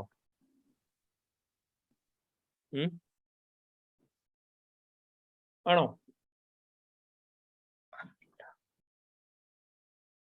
അയ്യോ, നിങ്ങൾ എന്ത് നോക്കിയിട്ട് ക്വസ്റ്റ്യൻ വായിച്ചോണ്ടിരിക്കുന്നത്? നിങ്ങളോട് ഇവിടെ എന്തായിരുന്നു പറഞ്ഞത്? ഗോയിങ് കൺസേൺ അവരെന്താ പറഞ്ഞത്? ഓഡിറ്റ് വർക്കിംഗ് പേപ്പർ റിവ്യൂ ചെയ്ത സമയത്ത് പ്ലാനിംഗ് സ്റ്റേജിൽ അവർ പറഞ്ഞു വെച്ചിരുന്നത് എന്താണ്? ലോ പ്രോഫിറ്റ് മാർജിൻ ഉള്ള കമ്പനിയാണ്. അതുപോലെ തന്നെ ഇവർക്ക് കുറെ കൺസ്ട്രക്ഷൻ കോൺട്രാക്ട്സ് എന്തുണ്ട്? ലോസസ് ഉണ്ട്. ദെൻ ഇക്കണോമിക് അൺസർട്ടനിറ്റി കൂടുതലാണ്. സോ ഗോയിങ് കൺസേൺ അവിടെ ഇഷ്യൂസ് ഉണ്ട് എന്നുള്ള സിഗ്നിഫിക്കന്റ് റിസ്ക് ഉണ്ടെന്ന് ഓൾറെഡി നിങ്ങളുടെ അടുത്ത് പറഞ്ഞു. എന്നിട്ടാണ് അവർ ആർക്കെടുത്ത് കൊടുത്തേക്കുന്നത്? പ്രൊഫഷണൽ എക്സാം പോലും പാസ്സാവാത്ത ഒരാൾക്കെടുത്ത് കൊടുത്തേക്കുന്നത്. അതാണ് ഇപ്പോഴത്തെ പ്രശ്നം. അതിലും വലിയ പ്രശ്നങ്ങളുണ്ട് ഇവിടെ. ഇത് ഓരോ നിങ്ങൾ ഇന്റർപ്രറ്റ് ചെയ്യുക. അടുത്ത പ്രശ്നം എന്താ നിങ്ങളുടെ മക്കളെ? ഇവിടെ നിങ്ങൾ വേറെ മാനേജ്മെന്റ് സെലക്ട് ചെയ്ത് കൊടുത്താണ്. മൊത്തം 20 കോൺട്രാക്ട് ആയിരുന്നു റിവ്യൂ ചെയ്യാനുണ്ടായിരുന്നത്. അതിന്റെ അകത്ത് ഏറ്റവും വലിയ പ്രശ്നമുള്ള സാധനങ്ങൾ ഏതൊക്കെയാണെന്ന് കണ്ടുപിടിക്കാൻ ഹെൽപ്പ് ചെയ്തേക്കുന്ന ആരാ? മാനേജ്മെന്റ് ആണ്. ബാക്കി കുഞ്ഞു കുഞ്ഞു പ്രശ്നങ്ങളുള്ളത് ഏതൊക്കെയാണെന്ന് അവർ പറഞ്ഞു കൊടുത്തിട്ടുണ്ട്. മാനേജ്മെന്റ് ആണോ ഏത് സാമ്പിൾ വേണമെന്ന് സെലക്ട് ചെയ്യാനായിട്ട്? അല്ല, നമ്മൾ എന്താ ചെയ്യേണ്ടത്? ഓഡിറ്റർ മാനേജ്മെന്റിന്റെ വർക്കിന്റെ അത് കയറി ഇൻവോൾവ് ചെയ്യിക്കാൻ പാടില്ല. അത് അവർ ചെയ്യിച്ചു. പിന്നെ അതോടെ പ്രശ്നം കഴിഞ്ഞോ? ഇല്ല, ഒരു ഓഡിറ്റ് പ്ലാൻ തയ്യാറാക്കിയിട്ടുണ്ടാവണം റിസ്കിനെ ബേസ് ചെയ്തിട്ട്. ഓഡിറ്റ് പ്ലാൻ ബേസ് ചെയ്തിട്ടായിരിക്കണം അവർ ഓഡിറ്റ് പ്രൊസീജിയേഴ്സ് പെർഫോം ചെയ്യണം. അങ്ങനെയാണ് ഇവർ ചെയ്തേക്കുന്നത്? അല്ല. ഇവർ നടത്തിയേക്കുന്ന റിവ്യൂ പ്രോപ്പർ ആണോ? ഗോയിങ് കൺസേൺ റിവ്യൂ ചെയ്യുമ്പോൾ sample of transactions, sample of contract എടുത്തിട്ടാണോ ഗോയിങ് കൺസേൺ റിവ്യൂ നടത്തേണ്ടത്? ഇവർക്ക് 20 മേജർ കോൺട്രാക്ട് മാത്രമുള്ള കമ്പനിയാണ്. അവരുടെ അതിന്റെ അകത്തുനിന്ന് 5 എണ്ണം എടുത്തിട്ടാണ് റിവ്യൂ നടത്തേണ്ടത്. കമ്പനി നടത്തിയിട്ടുള്ള ഗോയിങ് കൺസേൺ അസസ്മെന്റിനെ വേണം നമ്മൾ. ഗോയിങ് കൺസേൺ അസസ്മെന്റ് നടത്തുമ്പോൾ നമ്മുടെ കമ്പനിയുടെ സിഗ്നിഫിക്കന്റ് അസസ്മെന്റ് ആയതുകൊണ്ട് തന്നെ നമ്മൾ എന്ത് ചെയ്യണം? എല്ലാ ആസ്പെക്ട്സും കൺസിഡർ ചെയ്തിട്ടുണ്ടാവണം. ശരിയല്ലേ? അപ്പോ എല്ലാ കോൺട്രാക്ട്സ് അവർ റിവ്യൂ ചെയ്തിട്ടുണ്ടാവണം, irrespective of small or large. അപ്പോൾ അവർ എന്താ ചെയ്തേക്കുന്നത്? ആകെ 5 എണ്ണം റിവ്യൂ ചെയ്തിട്ടുള്ളൂ. അത് ഏത് റിവ്യൂ ആണെന്ന് ആര് പറഞ്ഞു കൊടുത്തു? മാനേജ്മെന്റ് പറഞ്ഞു കൊടുത്തു. അത് മാത്രമാണ് റിവ്യൂ ചെയ്തേക്കുന്നത്. പറഞ്ഞുകൂടെ നിങ്ങൾക്ക്? അപ്പൊ പ്രോബ്ലം ആയിട്ട് ഓക്കെ. പിന്നെ വേറെന്താ പ്രോബ്ലം? എന്ന് പറയുന്നത് ആക്യുറസി കൺഫേം ചെയ്യാൻ വേണ്ടിയിട്ടുള്ള റീകാൽക്കുലേഷൻ മാത്രമാണ്. ഓക്കെ, വേറെ ഒന്നും ചെയ്തിട്ടില്ല പ്രൊസീജിയർ. അപ്പോ sufficient appropriate audit evidence obtain ചെയ്തിട്ടില്ല. Okay, good. അവര് പറഞ്ഞു ഡേറ്റ അനലിറ്റിക്സ് ടൂൾസ് യൂസ് ചെയ്തേക്കുന്നത് എന്തിനാണ്? Mathematical accuracy of the forecast മാത്രം ചെക്ക് ചെയ്യാനായിട്ടാണ്. അസംഷൻസ് മാനേജ്മെന്റ് സെറ്റ് ചെയ്തേക്കുന്നത് എന്താണോ നോക്കി അവര് ഫോർകാസ്റ്റിന്റെ ബേസിസ് കറക്റ്റ് ആണോ നോക്കി എന്ന് പറഞ്ഞു. അത് ബേസ് ചെയ്ത് അവരെ ഡേറ്റ അനലിറ്റിക്സ് ടൂൾസ് യൂസ് ചെയ്ത് മാത്തമാറ്റിക്കൽ ആക്യുറസി മാത്രമാണ് പെർഫോം ചെയ്തത്. And in addition to that അവർ മാനേജ്മെന്റിന്റെ അസംഷൻസ് നോക്കുന്ന സമയത്ത് ഈ എല്ലാ കോൺട്രാക്ട്സുമായിട്ട് റിലേറ്റ് ചെയ്തിട്ടുള്ള എല്ലാ അസംഷൻസും റിവ്യൂ ചെയ്തിട്ടില്ല എന്നുണ്ടെങ്കിൽ ഓട്ടോമാറ്റിക്കലി എന്ത് സംഭവിക്കും? Assumptions relating to the going കൺസേണിനെ കുറിച്ച് നമുക്ക് sufficient appropriate audit evidence obtain ചെയ്യാൻ പറ്റത്തില്ല. പിന്നെ വേറെ എന്തെങ്കിലും മേജർ പ്രോബ്ലം ഉണ്ടോ? റിവ്യൂ ചെയ്തിട്ടില്ല എന്ന് പറഞ്ഞ് ഇവര് ചെയ്ത വർക്ക് റിവ്യൂ ചെയ്തിട്ടില്ല സീനിയർ. ഓക്കെ, ഇവര് ചെയ്തേക്കുന്ന വർക്ക് റിവ്യൂ ചെയ്തിട്ടില്ല. പിന്നെ വേറെ എന്താ പ്രോബ്ലം? ആകെ 8 മണിക്കൂർ മാത്രമേ ഇവര് വർക്ക് ചെയ്തിട്ടുള്ളൂ. Simple as that. അവർ നിങ്ങളുടെ അടുത്ത് ഡയറക്ട്ലി പറഞ്ഞു ഇത്രയും വലിയൊരു എൻഗേജ്മെന്റ് അവിടെ 20 കോൺട്രാക്ട് ഉണ്ട് റിവ്യൂ ചെയ്യാൻ. ഡേറ്റ അനലിറ്റിക്സ് യൂസ് ചെയ്തുകൊണ്ട് ആ ഓഡിറ്റ് അസിസ്റ്റൻസിൽ 8 മണിക്കൂർ കൊണ്ട് വർക്ക് മൊത്തം ചെയ്ത് തീർക്കാൻ പറ്റിയെന്ന് പറഞ്ഞു. ആടിക്ക് വലിയ വർക്ക് പെർഫോംഡ് ആയിരിക്കും? അപ്പോ ഇല്ല. അത് നിങ്ങൾ എക്സ്പ്ലെയിൻ ചെയ്യാം. It is such A simple question.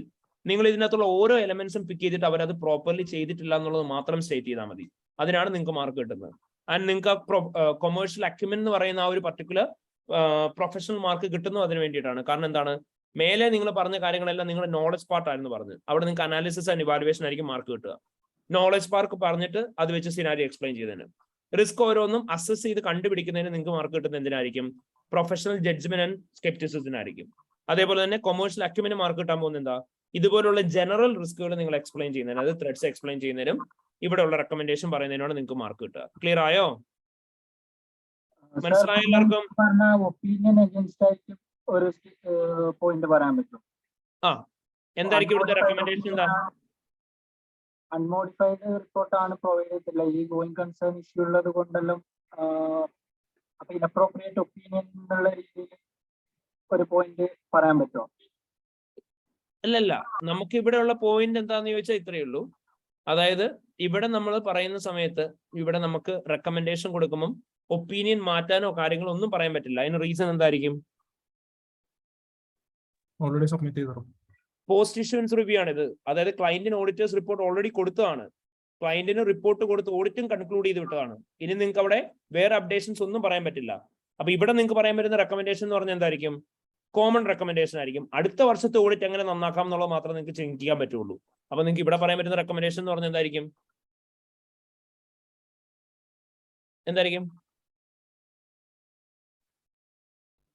ഇവിടെ എന്തൊക്കെയായിരിക്കും റെക്കമെൻഡേഷൻ ആയിട്ട് കൊടുക്കാൻ പറ്റുക? പ്രോപ്പർ പ്ലാൻ ചെയ്യണം. ഫസ്റ്റ് ഓരോന്നിനും പറഞ്ഞു. ഓരോന്നിനും എന്താ പറയാൻ പറ്റുന്നത്? ഫസ്റ്റ് എന്ത് ചെയ്യാ? ബോബ് ന്യൂ ബോൾട്ടിന് ഇനി എന്ത് ചെയ്യാൻ പാടില്ല?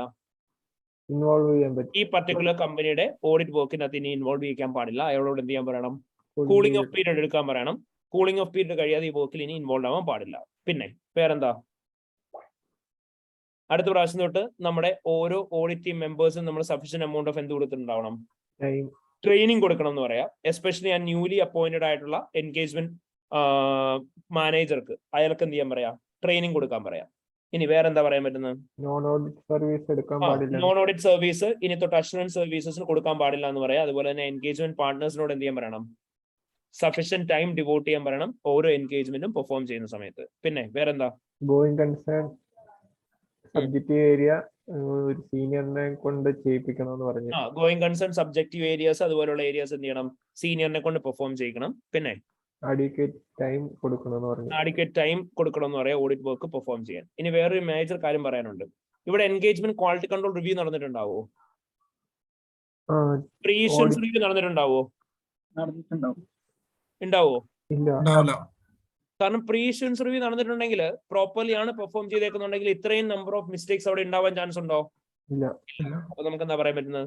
May be they can be chances അവർ പ്രീ ഇഷ്യൂൻസ് റിവ്യൂ എന്ത് ചെയ്തിട്ടുണ്ടാവില്ല, ആഡിക്വേറ്റ്ലി പെർഫോം ചെയ്തിട്ടുണ്ടാവില്ല. അങ്ങനെയാണെങ്കിൽ തൊട്ട് എന്ത് ചെയ്യാൻ പറയണം, ഒരു എൻഗേജ്മെന്റ് ക്വാളിറ്റി കൺട്രോൾ റിവ്യൂറെ വെച്ച് പ്രീ ഇഷ്യൂൻസ് റിവ്യൂ ചെയ്യാൻ പറയാം. ക്ലിയർ ആയോ? ഇതിന്റെ ഓഡിറ്റ് ടീമിന്റെ അകത്ത് നമ്മൾ നേരത്തെ പറയാൻ പറ്റുമോ ഇങ്ങനെ ഈ ഓഡിറ്റ് ടീം പ്രോപ്പർ അല്ല എന്ന് പറഞ്ഞിട്ട്? അവിടെ ക്വാളിറ്റി കൺട്രോൾ റിവ്യൂവർ ഇല്ലല്ലോ ഓൾറെഡി. അത് നമുക്ക് പറയാം, മേലെ പറയാം, റിസ്ക് ആയിട്ട് തന്നെ പറയാം, ത്രെട്ട് ആയിട്ട് തന്നെ പറയാം, കറസ്പോണ്ടിങ്ങിന് താഴെ സേഫ് ഗാർഡും പറയാം. ഓക്കെ, അപ്പൊ ഇത്രയായിരിക്കും നമ്മൾ ഇവിടെ പറയുന്നുണ്ടാവുക. ക്ലിയർ ആയ എല്ലാവർക്കും properly? Okay, fine. So Joseph ഇവിടെ ബുള്ളറ്റ് പോയിന്റ്സ് ആയിട്ടല്ല എഴുതേണ്ടത്. നമ്മൾ എങ്ങനെയാ ഇങ്ങനെയുള്ള ഓരോ ഏരിയാസിന്റെ ആൻസേഴ്സ് എഴുതേണ്ടത് നമ്മൾ ഡിസ്കസ് ചെയ്തിരുന്നല്ലോ. അതായത് നമ്മൾ എന്താ ചെയ്യേണ്ടതെന്ന് ചോദിച്ചാൽ ഇത്രേ ഉള്ളൂ, ഹെഡിങ് ആയിട്ട് ഐഡന്റിഫൈ ചെയ്യുക, എക്സ്പ്ലെയിൻ ചെയ്യുക. അതായത് ഇപ്പൊ ഇവിടെ ആണെങ്കിൽ ഇപ്പൊ നമ്മൾ പറഞ്ഞത് ബോബ് എന്ന് പറഞ്ഞിട്ടുള്ള എൻഗേജ്മെന്റ് പാർട്ണറിന്റെ ഹെഡിങ് കൊടുക്കുക. ആ ബോബ് എന്ന് പറയുന്ന എൻഗേജ്മെന്റ് പാർട്ണറിന്റെ ഹെഡിങ് കൊടുത്തിട്ട് അവിടെ എന്തൊക്കെയാണ് മിസ്റ്റേക്സ് ഉള്ളത്, ആ മിസ്റ്റേക്സിന് വേണ്ടിയിട്ട് എന്തൊക്കെ കറക്റ്റീവ് ആക്ഷൻസ് എടുക്കണം എന്നുള്ള കാര്യം പറയണം. ഇങ്ങനെയായിരിക്കും നമ്മൾ ഓരോ ഏരിയാസ് പറഞ്ഞു പോവുക. മനസ്സിലായോ? ഓക്കെ, അതേപോലെ തന്നെ ഇപ്പം നെക്സ്റ്റ് വൺ ഇപ്പം വേറെ ഏതാ, നമ്മളിപ്പോൾ ഈ ഏരിയയിൽ പറഞ്ഞാണെങ്കിൽ ഗോയിങ് കൺസേൺ ആണെങ്കിൽ ഗോയിങ് കൺസേൺ റിവ്യൂ എന്നുള്ള പറയാം, താഴെ അതിൻ്റെ ഇത് പറയാം. റെക്കമെൻഡേഷനിലെ കൺക്ലൂഷൻ എന്നുള്ള ഹെഡിങ് കൊടുക്കുക, അത് പറയാം. ഇവിടുത്തെ ഓരോ സിറ്റുവേഷൻ വന്നു കഴിയുമ്പോഴത്തേനും റിവ്യൂ നോട്ട് പെർഫോംഡ് എന്നുള്ള കൊടുക്കുക, അല്ലെങ്കിൽ സൂപ്പർവിഷൻ റിവ്യൂ എന്നുള്ളൊരു ഹെഡിങ് കൊടുക്കുക. ദെൻ ഇവിടെ അതേപോലെ തന്നെ സെൽഫ് ഇൻട്രസ്റ്റഡ് എന്ന ഹെഡിങ് കൊടുക്കുക, അല്ലാന്നുണ്ടെങ്കിൽ സ്പെഷ്യൽ ഇൻവെസ്റ്റിഗേഷൻ എന്ന് പറഞ്ഞു കൊടുക്കുക. അങ്ങനെ ഓരോന്ന് കൊടുത്താൽ മതി. ഓക്കെ, ക്ലിയർ അല്ലേ എല്ലാവർക്കും? Fine. Yes, sir. And the final question. It is the 1st July 2015. You are the manager responsible for the audit of M company, a listed company, and you are in the process of completing the audit of financial statements for the year ended 31st March 2015. The auditor's report is due to be signed in next 2 weeks. The company's principal operating activities is a publication of trade and scientific journals. The draft financial statements recognize revenue of 108 million. Profit before tax പറഞ്ഞു, total asset പറഞ്ഞു. എക്സിബിറ്റിന്റെ അകത്ത് നമുക്ക് തന്നേക്കുന്ന information എന്തൊക്കെയാണെന്ന് പറഞ്ഞേക്കുന്നത്? Completion matters, അതായത് audit working പേപ്പറിന്റെ സമയത്ത് റിവ്യൂവിന് discover ചെയ്തേക്കുന്ന കാര്യങ്ങളാന്ന് പറഞ്ഞു. പിന്നെ ഒരു ചെയർമാന്റെ സ്റ്റേറ്റ്മെന്റ് തന്നിട്ടുണ്ട്, ആനുവൽ റിപ്പോർട്ടിനകത്ത് പബ്ലിഷ് ചെയ്യാനായിട്ടുള്ളതെന്ന് പറഞ്ഞു. ഇനി നമുക്ക് തന്നേക്കുന്ന സിനാരിയോസ് എന്തൊക്കെയാ? ഫസ്റ്റ് ഓഫ് ഓൾ നമ്മൾ ചോദിക്കുകയാണ്, comment on the completion to be considered, matters to be considered in relation to the issue described and recommend the further actions necessary before the audit report can be signed. And the question, matters to be considered and further actions. Okay, matters to be considered, further action. Evaluate for the implication of the auditor's report if no adjustments are made. Adjustments on the impact of the auditor's report on the ചോദിച്ചിട്ടുണ്ട്. അതിന് രണ്ടിനും കൂടെയാണ് കേട്ടോ 10 marks. ഇനി നിങ്ങളോട് ചോദിച്ചിട്ടുണ്ട് അതുപോലെ തന്നെ ഓഡിറ്ററിന്റെ റെസ്പോൺസിബിലിറ്റി എന്തൊക്കെയാണെന്ന് ചോദിച്ചിട്ടുണ്ട്. അതർ ഇൻഫർമേഷനുമായിട്ട് റിലേറ്റ് ചെയ്ത് നമുക്ക് തന്നേക്കുന്ന ചെയർമാൻ സ്റ്റേറ്റ്മെന്റിന് എക്സ്ട്രാക്ട് റിവ്യൂ ചെയ്യാനും പറഞ്ഞു. അതായത് ഇവിടെ 2 റിക്വയർമെന്റ് ഉണ്ട്. ഒന്ന്, എന്തൊക്കെയാണ് തിയറി ക്വസ്റ്റ്യൻ പോലെ ചോദിച്ചേക്കാണ് ഓഡിറ്ററിന്റെ responsibility in relation to other information. 2, chairman statement അകത്ത് എക്സ്ട്രാക്ട് റിവ്യൂ ചെയ്യാനും പറഞ്ഞു. 3 നമ്മളോട് പറയുന്നത് എന്താ, ചെയർമാൻ സ്റ്റേറ്റ്മെന്റ് അകത്ത് ചേഞ്ചസ് ഒന്നും വരുത്തിയിട്ടില്ലെങ്കിൽ എന്താണ് ഇമ്പാക്ട് ഓവർ ഓഡിറ്റേഴ്സ് ഒപ്പീനിയനും റിപ്പോർട്ടൊന്നും ചോദിച്ചിട്ടുണ്ട്. അതായത് ഈ ചെയർമാൻ സ്റ്റേറ്റ്മെന്റ് അകത്ത് എന്തൊക്കെയാണ് മാറ്റങ്ങൾ വരുത്താത്ത കാരണം കൊണ്ട് എന്താണ് ഇമ്പാക്ട് എന്ന് ചോദിച്ചിട്ടുണ്ട്. ഇത്രയാണ് നമ്മുടെ ചോദിച്ചിരിക്കുന്ന questions. So let's go through each one of that. First of all നമുക്ക് ആ ഫസ്റ്റ് സിനാരിയോ നോക്കാം, സെയിൽ ഓഫ് ഡിവിഷൻ. അതിനുശേഷം ചെയർമാൻ സ്റ്റേറ്റ്മെന്റ് നോക്കാം. M company is at advanced stage of negotiation to sell its scientific publishing division to a competitor. The division contributed revenue of 13 million and profit before tax of 1.4 million during the year to 31st March 2015. Draft statement agreed, which is due to be finalized by 1st August 2015, showed agreed price cost of disposal of 42 million. The division is separate CGU. None of the assets of the division are held under a revaluation policy and depreciation is charged on straight line basis over the determined useful life of the asset.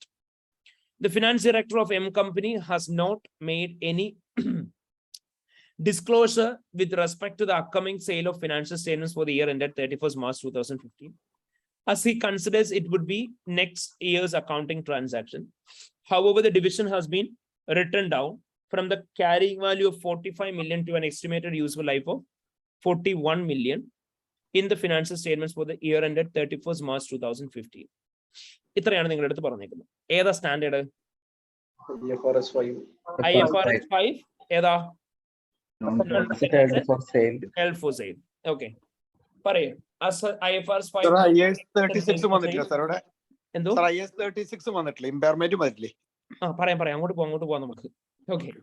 Held for sale and discontinued operation പ്രകാരം നമ്മൾ എന്താ ചെയ്യേണ്ടത്? ഒരു asset held for sale ആണ് എന്നുണ്ടെങ്കിൽ നമ്മൾ ഏതൊക്കെ situation held for sale ആയിട്ട് കൺസിഡർ ചെയ്യുന്നത്? നമ്മുടെ ഒരു മേജർ ലൈൻ ഓഫ് ബിസിനസ്സോ ജോഗ്രഫിക്കൽ ഏരിയയിലോ അഫക്ട് ചെയ്യുന്ന ആണെന്നുണ്ടെങ്കിൽ, അല്ലെങ്കിലോ നമ്മുടെ ഒരു മേജർ ലൈൻ ഓഫ് ബിസിനസ് അല്ലെങ്കിൽ ജോഗ്രഫിക്കൽ ഏരിയ ഒരു കോർഡിനേറ്റഡ് പ്ലാൻ വഴി നമ്മൾ സെല് ചെയ്യാൻ തീരുമാനിച്ചു കഴിഞ്ഞാൽ, IFRS 5 ആയിട്ട് റിലേറ്റ് ചെയ്ത് നമുക്കുള്ള റിക്വയർമെന്റ്സ് എന്ന് പറഞ്ഞാൽ എന്തായിരുന്നു?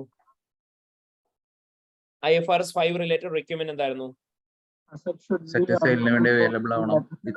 അസറ്റ് ഹെൽഡ് ഫോർ സെയിലിന്റെ ക്രൈറ്റീരിയ മീറ്റ് ചെയ്തിട്ടുണ്ടോ എന്നുള്ള കാര്യം നോക്കണം. ശരിയല്ലേ? ഓക്കെ.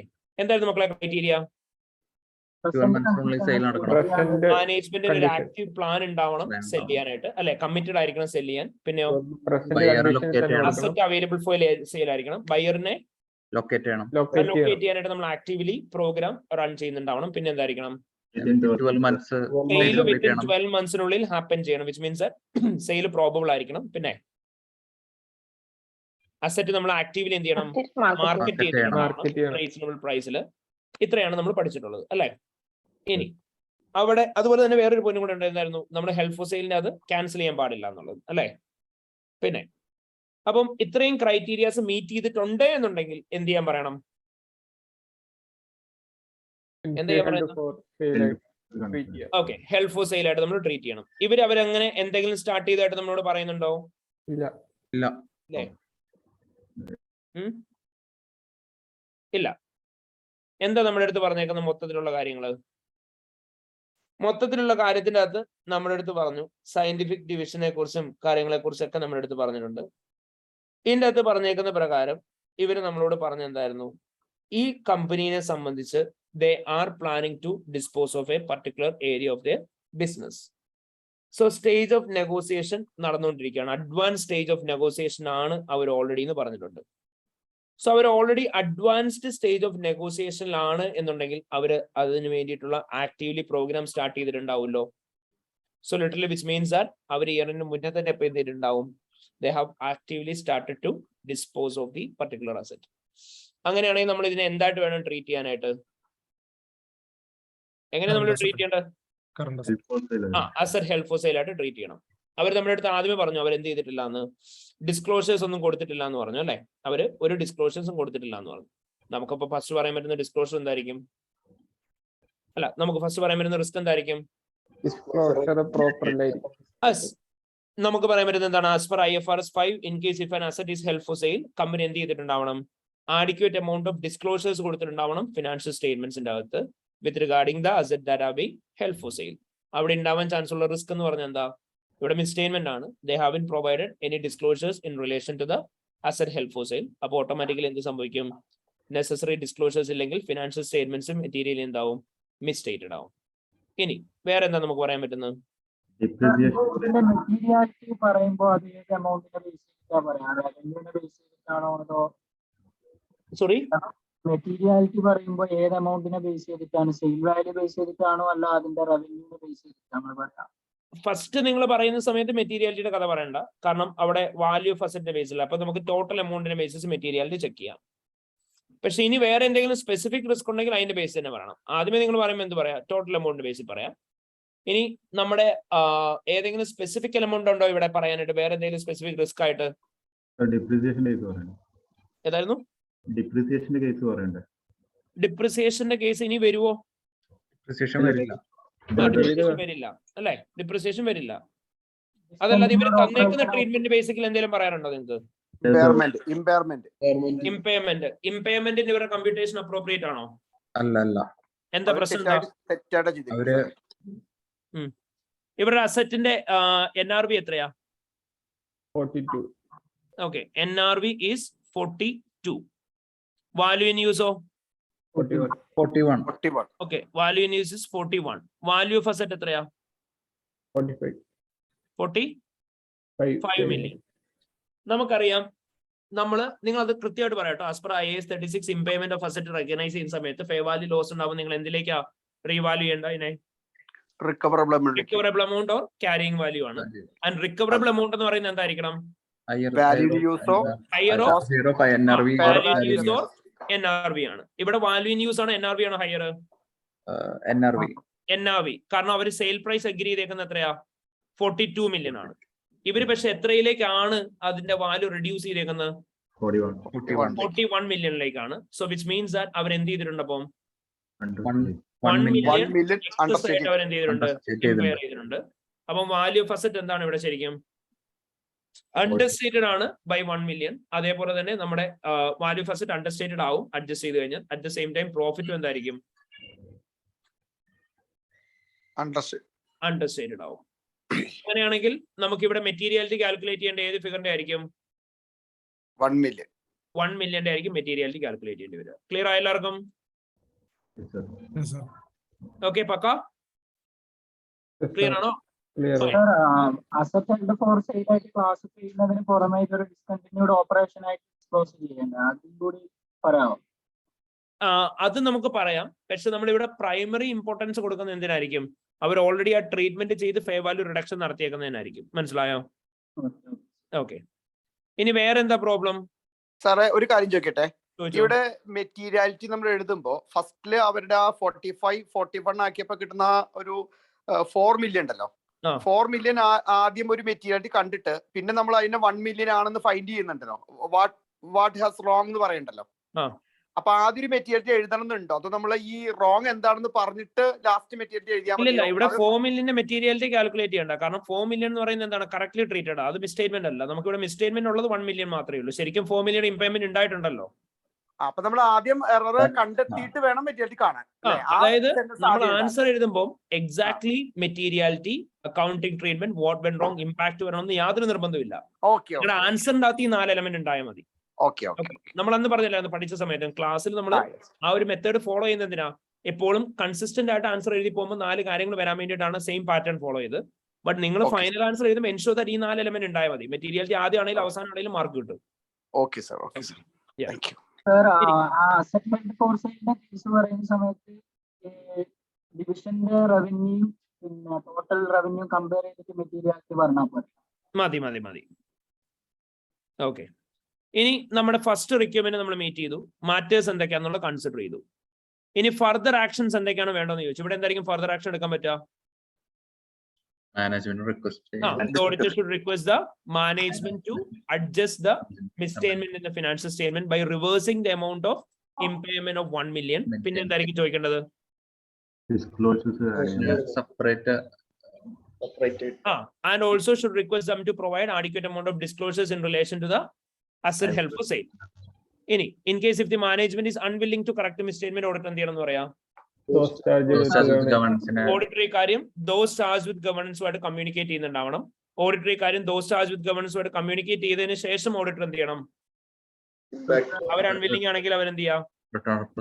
മാനേജ്മെന്റിന്റെ റിട്ടേൺ റെപ്രസെന്റേഷൻ ആദ്യം എന്ത് ചെയ്യണം? those charged with governance communicate ചെയ്യണം എന്താണ് impact over the auditors report വരുന്ന കാര്യം. എന്നിട്ടും അവർ കറക്റ്റ് ചെയ്യാൻ വില്ലിംഗ് ആയിട്ടില്ലെങ്കിൽ എന്ത് ചോദിക്കുക? റിട്ടേൺ റെപ്രസെന്റേഷൻ ചോദിക്കുക.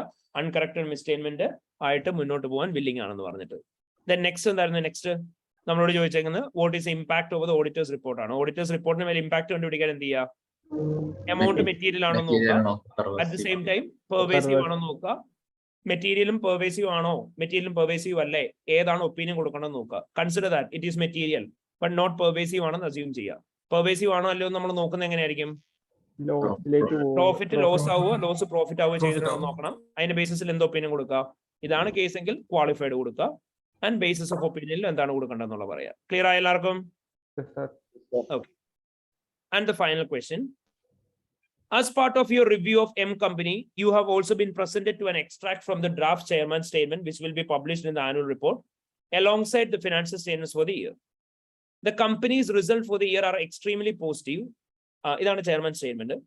On your revenue growth is 5.9% and our profit growth is even stronger at 13.4%.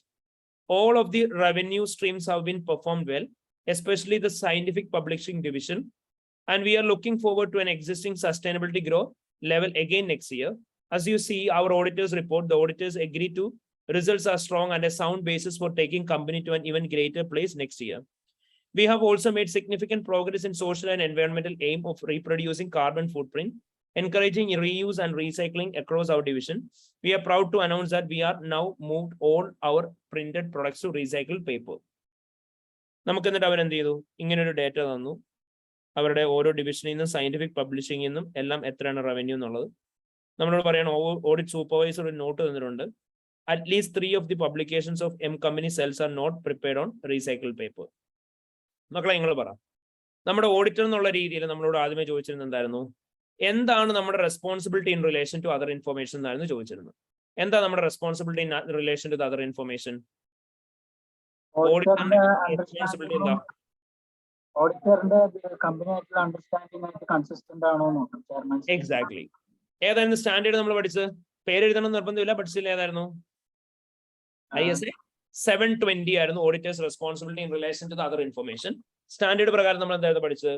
It is the responsibility of the auditor to review a company's other information that are there in the company's annual report, and the auditor need to compare the other information with that of the annual report. And other information annual report in തമ്മിലുള്ള consistency നോക്കിയിട്ട് എന്തെങ്കിലും തരത്തിലുള്ള inconsistency ഉണ്ട് എന്നുണ്ടെങ്കിൽ auditor എന്ത് ചെയ്യണം? Other ഇൻഫർമേഷൻ്റെ അകത്താണ് mistake, financial സ്റ്റേറ്റ്മെന്റ്സിന്റെ അകത്താണ് മിസ്റ്റേക്ക് എന്ന് നോക്കണം. ഇങ്ങനെയല്ല നമ്മൾ പറഞ്ഞത്.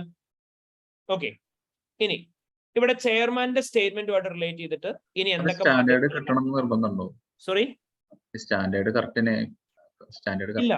ഇതൊക്കെ നമ്മൾ ഓൾറെഡി പറഞ്ഞിട്ടുള്ളതല്ലേ, യാതൊരു നിർബന്ധമില്ല. സ്റ്റാൻഡേർഡ് നെയിമോ നമ്പറോ എഴുതണമെന്ന് യാതൊരു നിർബന്ധമില്ല. അതായത് ചോദിച്ചത് വേണ്ട എന്നുണ്ടെങ്കിൽ സ്റ്റാൻഡേർഡ് നെയിം എന്താന്ന്. Okay, alright. ഇനി ചെയർമാൻ സ്റ്റേറ്റ്മെന്റും അതർ ഇൻഫർമേഷനും തമ്മിൽ ഉള്ള കാര്യമാണ് നമ്മൾ നോക്കേണ്ടത്. രണ്ടാമത്തെ റിക്വയർമെന്റ് എന്തായിരുന്നു? Evaluate the matters arising in the extract from the chairman statement. Evaluate ചെയ്തായിരുന്നോ ചെയർമാന്റെ സ്റ്റേറ്റ്മെന്റ് തന്നേക്കുന്ന എക്സ്ട്രാക്റ്റിലുള്ള മാറ്റേഴ്സ്?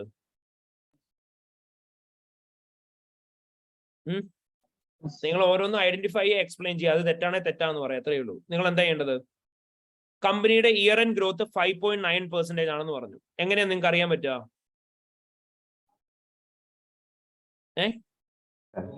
മക്കളെ ഇത്രയേ ഉള്ളൂ. നോക്ക്, ഇവിടെ നിങ്ങൾക്ക് തന്നേക്കുന്ന എന്താ? അതർ ഇൻഫർമേഷൻ ആണ്. ഈ തന്നേക്കുന്ന എന്താ?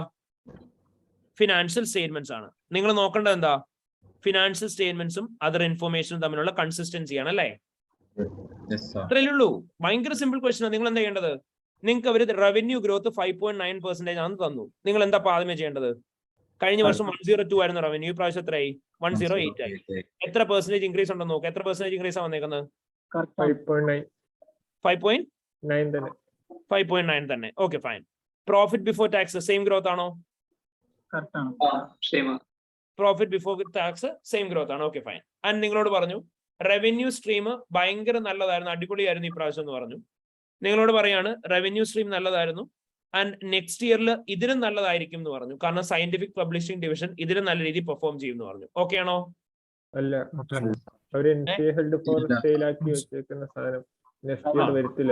നെക്സ്റ്റ് ഇയർ ഉണ്ടാവൂല. അപ്പോ സിഗ്നിഫിക്കന്റ് റവന്യൂ സ്ട്രീം എന്ന് പറയുന്നത് സയന്റിഫിക് ഡിവിഷന് തന്നെയാണ്.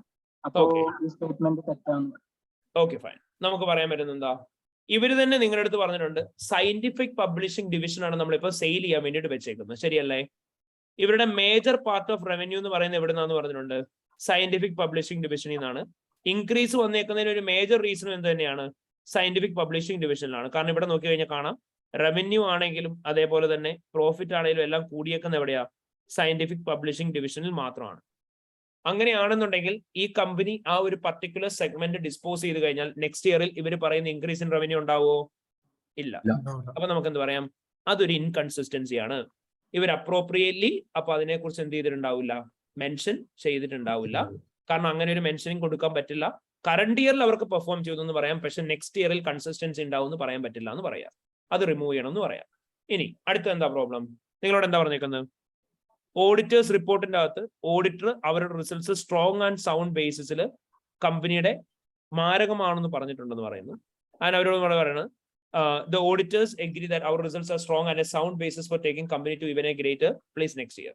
അടുത്ത വർഷം ഓഡിറ്റർ പറയുകയാണ് അടുത്ത വർഷം നിങ്ങൾ വേറെ ലെവലിലേക്ക് പോകുന്നു. ഇങ്ങനെ ഏതെങ്കിലും ഓഡിറ്റ് റിപ്പോർട്ടിന്റെ എഴുതി കൊടുക്കാറുണ്ടോ? ഇല്ല. ഓഡിറ്റ് ചെയ്യാൻ പോകുമ്പോൾ ഇങ്ങനെ പറയേണ്ട ആവശ്യമുണ്ടോ ഓഡിറ്റർക്ക്? ഇല്ല. നമ്മൾ എന്താ പറയുന്നത്? ഓഡിറ്റർ ഒപ്പീനിയൻ എക്സ്പ്രസ് ചെയ്യുന്നുണ്ടാവും എന്തിന്റെ മേലെ മാത്രമായിരിക്കും? ഫിനാൻഷ്യൽ സ്റ്റേറ്റ്മെന്റിന്റെ മേലെ മാത്രമായിരിക്കും. ഒരു കമ്പനിയുടെ financial statements true and fair ആണെന്നുള്ളത് മാത്രമായിരിക്കും പറയുന്നുണ്ടാവുക. ഓഡിറ്റർ അല്ലാണ്ട് വേറെ എന്തെങ്കിലും തരത്തിലുള്ള അഷുറൻസ് കൊടുത്തു എന്ന് പറഞ്ഞ് ക്ലയന്റിന് കാണിക്കാൻ പറ്റുമോ? പറ്റത്തില്ല. അപ്പൊ അത് എന്ത് ചെയ്യണം എന്ന് പറയാം? റിമൂവ് ചെയ്യണം എന്ന് പറയാം. ക്ലിയർ ആയോ? Is that clear, everyone? Yes, sir. Yeah.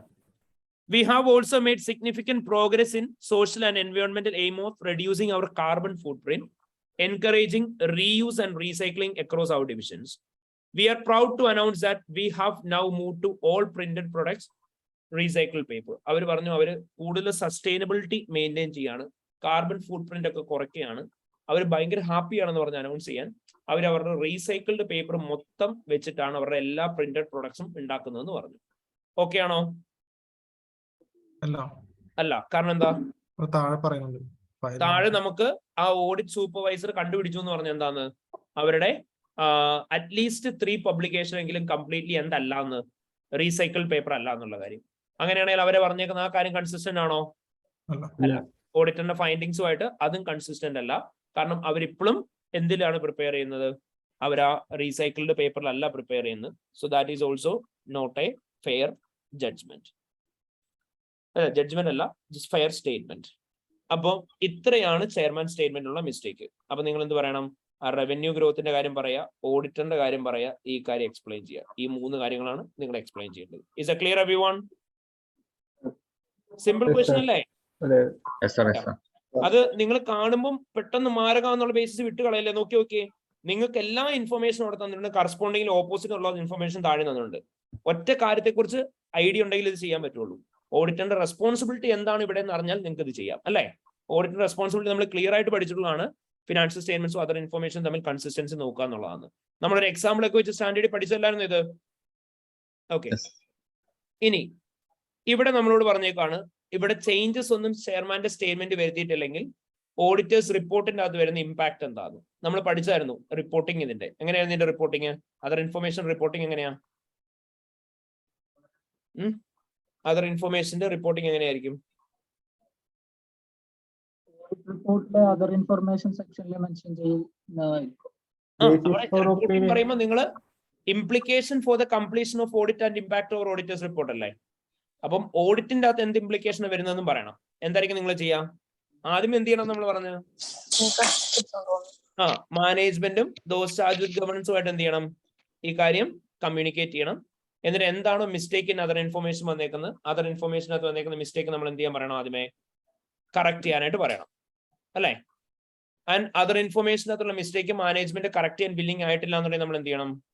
ഈ സെയിം കാര്യം നമ്മൾ ദോസ് ചാർജ് വിത്ത് ഗവർണൻസിന്റെ അടുത്ത് പറയണം. ദോസ് ചാർജ് വിത്ത് ഗവർണൻസിനോട് എന്ത് ചെയ്യാൻ പറയാം? കറക്റ്റ് ചെയ്യാൻ പറയാം. അവരും കറക്റ്റ് ചെയ്യാൻ വില്ലിംഗ് ആയിട്ടില്ല എന്നുണ്ടെങ്കിൽ എന്ത് ചെയ്യണം എന്ന് പറയാം? എന്താണ് implication over the auditors report വരുന്നത് എന്നുള്ള കാര്യം നമ്മൾ അവരുടെ അടുത്ത് പറയണം. അവരുടെ എന്ത് ചെയ്യണം? റിട്ടേൺ റെപ്രസെന്റേഷൻ വാങ്ങിക്കണം. അൺകറക്റ്റഡ് മിസ്റ്റേറ്റ്മെന്റുമായിട്ട് അവർക്ക് കണ്ടിന്യൂ ചെയ്യാൻ വില്ലിംഗ് ആണെന്ന് പറഞ്ഞിട്ട് ഫൈനലി ഓഡിറ്റേഴ്സ് റിപ്പോർട്ട് റിഫ്ലക്ട് ചെയ്യാൻ പറയാം. ഓഡിറ്റേഴ്സ് റിപ്പോർട്ട് റിഫ്ലക്ട് ചെയ്യാൻ പറയുന്ന സമയത്ത് ഒപ്പീനിയന്റെ അകത്ത് നിങ്ങൾക്ക് റിഫ്ലക്ട് ചെയ്യാൻ പറ്റുമോ? ഇല്ല. കാരണം ഒപ്പീനിയന്റെ അകത്ത് എന്ത് മാത്രമേ പറയാൻ പറ്റുള്ളൂ? Only about an opinion on the companies financial statements. അപ്പൊ ഒപ്പീനിയന്റെ അകത്ത് റിഫ്ലക്ട് ചെയ്യാൻ പറ്റില്ല. സോ നിങ്ങൾക്ക് ഫൈനലി എവിടെയായിരിക്കും റിഫ്ലക്ട് ചെയ്യാൻ പറ്റുന്നുണ്ടാവുക? അതർ ഇൻഫർമേഷൻ പാരഗ്രാഫിന്റെ അകത്ത് റിഫ്ലക്ട് ചെയ്യുക. നിങ്ങൾ പറയാ ഫിനാൻഷ്യൽ സ്റ്റേറ്റ്മെന്റ്സും അതർ ഇൻഫർമേഷൻ തമ്മിലുള്ള ഇൻകൺസിസ്റ്റൻസി ഉണ്ട്. അതിന് ഇൻകൺസിസ്റ്റൻസീസ് എന്തൊക്കെ കാര്യങ്ങളാണെന്നുള്ളതും സ്പെസിഫൈ ചെയ്യണം. ക്ലിയർ ആയോ? That's all about it. ഇത്രയാണ് ഈ ക്വസ്റ്റ്യന്റെ ആൻസർ ഉള്ളത്. ക്ലിയർ ആണോ പ്രോപ്പർലി എല്ലാവർക്കും? ഓക്കെ. അപ്പോ നിങ്ങൾക്ക് ആൻസർ ഷീറ്റ്സ് റിവ്യൂ ചെയ്ത് കിട്ടുന്നുണ്ടാവും ഓൾറെഡി ക്ലാസ്സസ് അറ്റൻഡ് ചെയ്യുന്നവർക്ക്. And in addition to that ഈ വീഡിയോസ് അപ്ലോഡഡ് ആയിരിക്കും. So you can watch it any time. And again in addition to that നിങ്ങൾക്ക് ഈ ക്വസ്റ്റ്യൻ പേപ്പറിന്റെ ആൻസേഴ്സ് ഞാൻ ഷെയർ ചെയ്ത് തരാം. ആൻഡ് സപ്പോസ് എങ്ങനെ പിന്നീട് എപ്പോഴെങ്കിലും ഈ വീഡിയോസ് ആരെങ്കിലും കാണുന്നുണ്ടെങ്കിൽ in case if you want to go through the answer you can just do one thing. ACCA specimen exam September 2022 എന്ന് പറഞ്ഞിട്ട് സെർച്ച് ചെയ്താൽ മതി AAA. So you can directly get in from ACCA website. ACCയുടെ വെബ്സൈറ്റിലുള്ള question തന്നെയാണിത്. ACCA actually നമുക്ക് ഈ ഒറ്റ ക്വസ്റ്റ്യൻ പേപ്പർ മാത്രമേ ഇഷ്യൂ ചെയ്ത് തന്നിട്ടുള്ളൂ. ദാറ്റ് ഇത് 2020 ഡിസംബറിലെ ക്വസ്റ്റ്യൻ പേപ്പർ ആണ്. 2020 ഡിസംബറിലെ ക്വസ്റ്റ്യൻ പേപ്പർ അവർ ആ ക്വസ്റ്റ്യൻ പേപ്പറിനകത്ത് ഉണ്ടായിരുന്ന കുറച്ച് എലമെന്റ്സ് എടുത്തു മാറ്റി. അതായത് പുതുതായിട്ട് ഇതിൻ്റെ അകത്തൊന്നും വന്നിട്ടില്ല. ഓൾറെഡി ഉണ്ടായിരുന്ന ക്വസ്റ്റ്യൻ്റെ അകത്ത് കുറെ ഭാഗങ്ങൾ എടുത്തു കളഞ്ഞു. എന്നിട്ട് അവർ ആ പുതിയ മാർക്കിങ്ങിനനുസരിച്ച് അഡ്ജസ്റ്റ് ചെയ്തിട്ടുണ്ടെന്നേ ഉള്ളൂ. അപ്പൊ അതുകൊണ്ട് തന്നെ ഇവിടെ നിങ്ങൾക്ക് ആ ഒരു ക്വസ്റ്റ്യൻസിന്റെ പുതിയ പാറ്റേൺ ഓഫ് എക്സാമിനെ കുറിച്ച് ക്ലിയർ പിക്ചർ കിട്ടും. അപ്പൊ അത് മതി. അപ്പൊ ഇനി കൂടുതലും നിങ്ങൾ പാസ് ക്വസ്റ്റ്യൻ പേപ്പേഴ്സിൽ ഫോക്കസ് ചെയ്യണ്ട. കാരണം ലിറ്ററലി പറഞ്ഞ പാസ് ക്വസ്റ്റ്യൻ പേപ്പേഴ്സ് എന്ന് പറഞ്ഞാൽ പഴയ സിലബസിലാണ്. അതായത് നമ്മുടെ 47 മാർക്സിന് എഴുതാനുള്ള ക്വസ്റ്റ്യൻസ് ആയിട്ടാണ് വന്നേക്കുന്നത്. സോ അത് പ്രാക്ടീസ് ചെയ്യുന്നതുകൊണ്ട് ഒരുപാട് ബെനിഫിറ്റ് ഉണ്ടാവില്ല. So better you can practice on the most latest revision kit. ആ പുതിയ ലേറ്റസ്റ്റ് റിവിഷൻ കിറ്റിന്റെ അകത്തും ഏറ്റവും പുതിയ അപ്ഡേറ്റഡ് ക്വസ്റ്റ്യൻസ് ഗ്രൂബറൊക്കെ നമ്മൾ ചെയ്തതായിരുന്നു. അതിൻ്റെ അകത്തും ഇനി ചെയ്യാനുള്ളത് പഴയ ക്വസ്റ്റ്യൻസ് ആണ്. So if you have time, please ensure that you are going through the other questions as well. But ഇനിയും ആരെങ്കിലും ടോപ്പിക്സ് കവർ ചെയ്യാനുണ്ടെങ്കിൽ specifically with regarding the standards അങ്ങനെ ഏതെങ്കിലും ഉള്ള ഏരിയാസ് ഉണ്ടെങ്കിൽ അത് ആദ്യമേ തീർക്കുക, എന്നിട്ട് ക്വസ്റ്റ്യൻ പ്രാക്ടീസിലേക്ക് പോവാം. ഓക്കെ, ക്ലിയർ ആയ എല്ലാവർക്കും? പ്രീ മോക്ക് എക്സാം എന്ന് പറയുന്ന ഒരു അതിന്റെ അകത്തില്ലായിരുന്നു? സോറി, CBC പ്ലാറ്റ്ഫോമിലെ ഒരു പ്രീ മോക്ക് എക്സാം എന്ന് പറയുന്നത് CB പ്ലാറ്റ്ഫോമിലുള്ള ഇതുണ്ട്. പക്ഷെ അതും ഓൾറെഡി ഉള്ള വന്നിട്ടുള്ള ക്വസ്റ്റ്യൻ തന്നെയാണ്, നമ്മുടെ കിറ്റിലുള്ള ക്വസ്റ്റ്യൻ തന്നെയാണ്. അപ്പം വ്യത്യാസമുണ്ട് കമ്പനിയുടെ. കിറ്റായിട്ട് പ്രാക്ടീസ് ചെയ്യണം എന്നുണ്ടെങ്കിൽ കിറ്റായിട്ട് തന്നെ പ്രാക്ടീസ് ചെയ്താൽ മതി കേട്ടോ. ഇനി CB പ്ലാറ്റ്ഫോമിൽ തന്നെ ചെയ്യണമെങ്കിൽ definitely you can go for that. പക്ഷെ അത് ഇന്ന് ചെയ്യണം എന്നില്ല, അത് ഏറ്റവും ലാസ്റ്റ് പോയിന്റ് ചെയ്താൽ മതി. എല്ലാ റിവിഷൻസും കഴിഞ്ഞിട്ട് ചെയ്താൽ മതി അത്. സോ ദാറ്റ് എങ്ങനെയാണോ ആക്ച്വൽ എക്സാം എഴുതുന്ന സെയിം ഇഫക്റ്റീവിൽ തന്നെ എഴുതാമല്ലോ നിങ്ങൾക്ക്. ഓക്കെ, ഇനി അതേപോലെ ഒരു കാര്യം, സ്പെസിമെന്റെ വാല്യുവേഷനിൽ സാർ മാർക്ക് ഇട്ട് തരുന്നുണ്ടോ അതോ ജസ്റ്റ് എന്താണ് റിവ്യൂ കമന്റ്സ് എന്നുള്ളതാണ് ആഡ് ചെയ്തേക്കുന്നത്. അതിന് റീസൺ എന്താണെന്ന് ചോദിച്ചിട്ടുണ്ടെങ്കിൽ നമ്മൾ പറയുന്ന പോലെ അപ് ടു ഇത്ര സ്പെസിഫിക് മാർക്കാണ്. അപ്പൊ നമുക്ക് എന്തൊക്കെയാണോ എഴുതിയതിന്റെ അകത്ത് മിസ്റ്റേക്ക് ഉള്ളത് അത് കൂടുതൽ ഐഡന്റിഫൈ ചെയ്യാൻ വേണ്ടിയിട്ടാണ് അങ്ങനെ ചെയ്തേക്കുന്നത്. മനസ്സിലായോ? അതല്ല സാർ ഇത് വാല്യൂ ചെയ്ത് തരുന്ന പറഞ്ഞില്ലേ സ്പെസിമെൻ നമ്മളിപ്പോ എഴുതിയത് ഇന്നലെ എഴുതിയത്, അതിൽ മാർക്ക് ഇട്ട് തരുന്നുണ്ടോ? പെർ പോയിന്റ്സിന് മാർക്ക് ഉണ്ട്, ടോട്ടൽ മാർക്കായിട്ട് ഇടുന്നില്ല എന്നേ ഉള്ളൂ കേട്ടോ. Okay okay. അല്ല ഇപ്പൊ ഒരു കമന്റ് വന്നിരുന്നേ വാട്സാപ്പിൽ, പക്ഷെ അതിൽ ജസ്റ്റ് ഒരു വോയിസ് മാത്രമേ വന്നുള്ളൂ, അതുകൊണ്ട് ചോദിച്ചത്. Okay fine.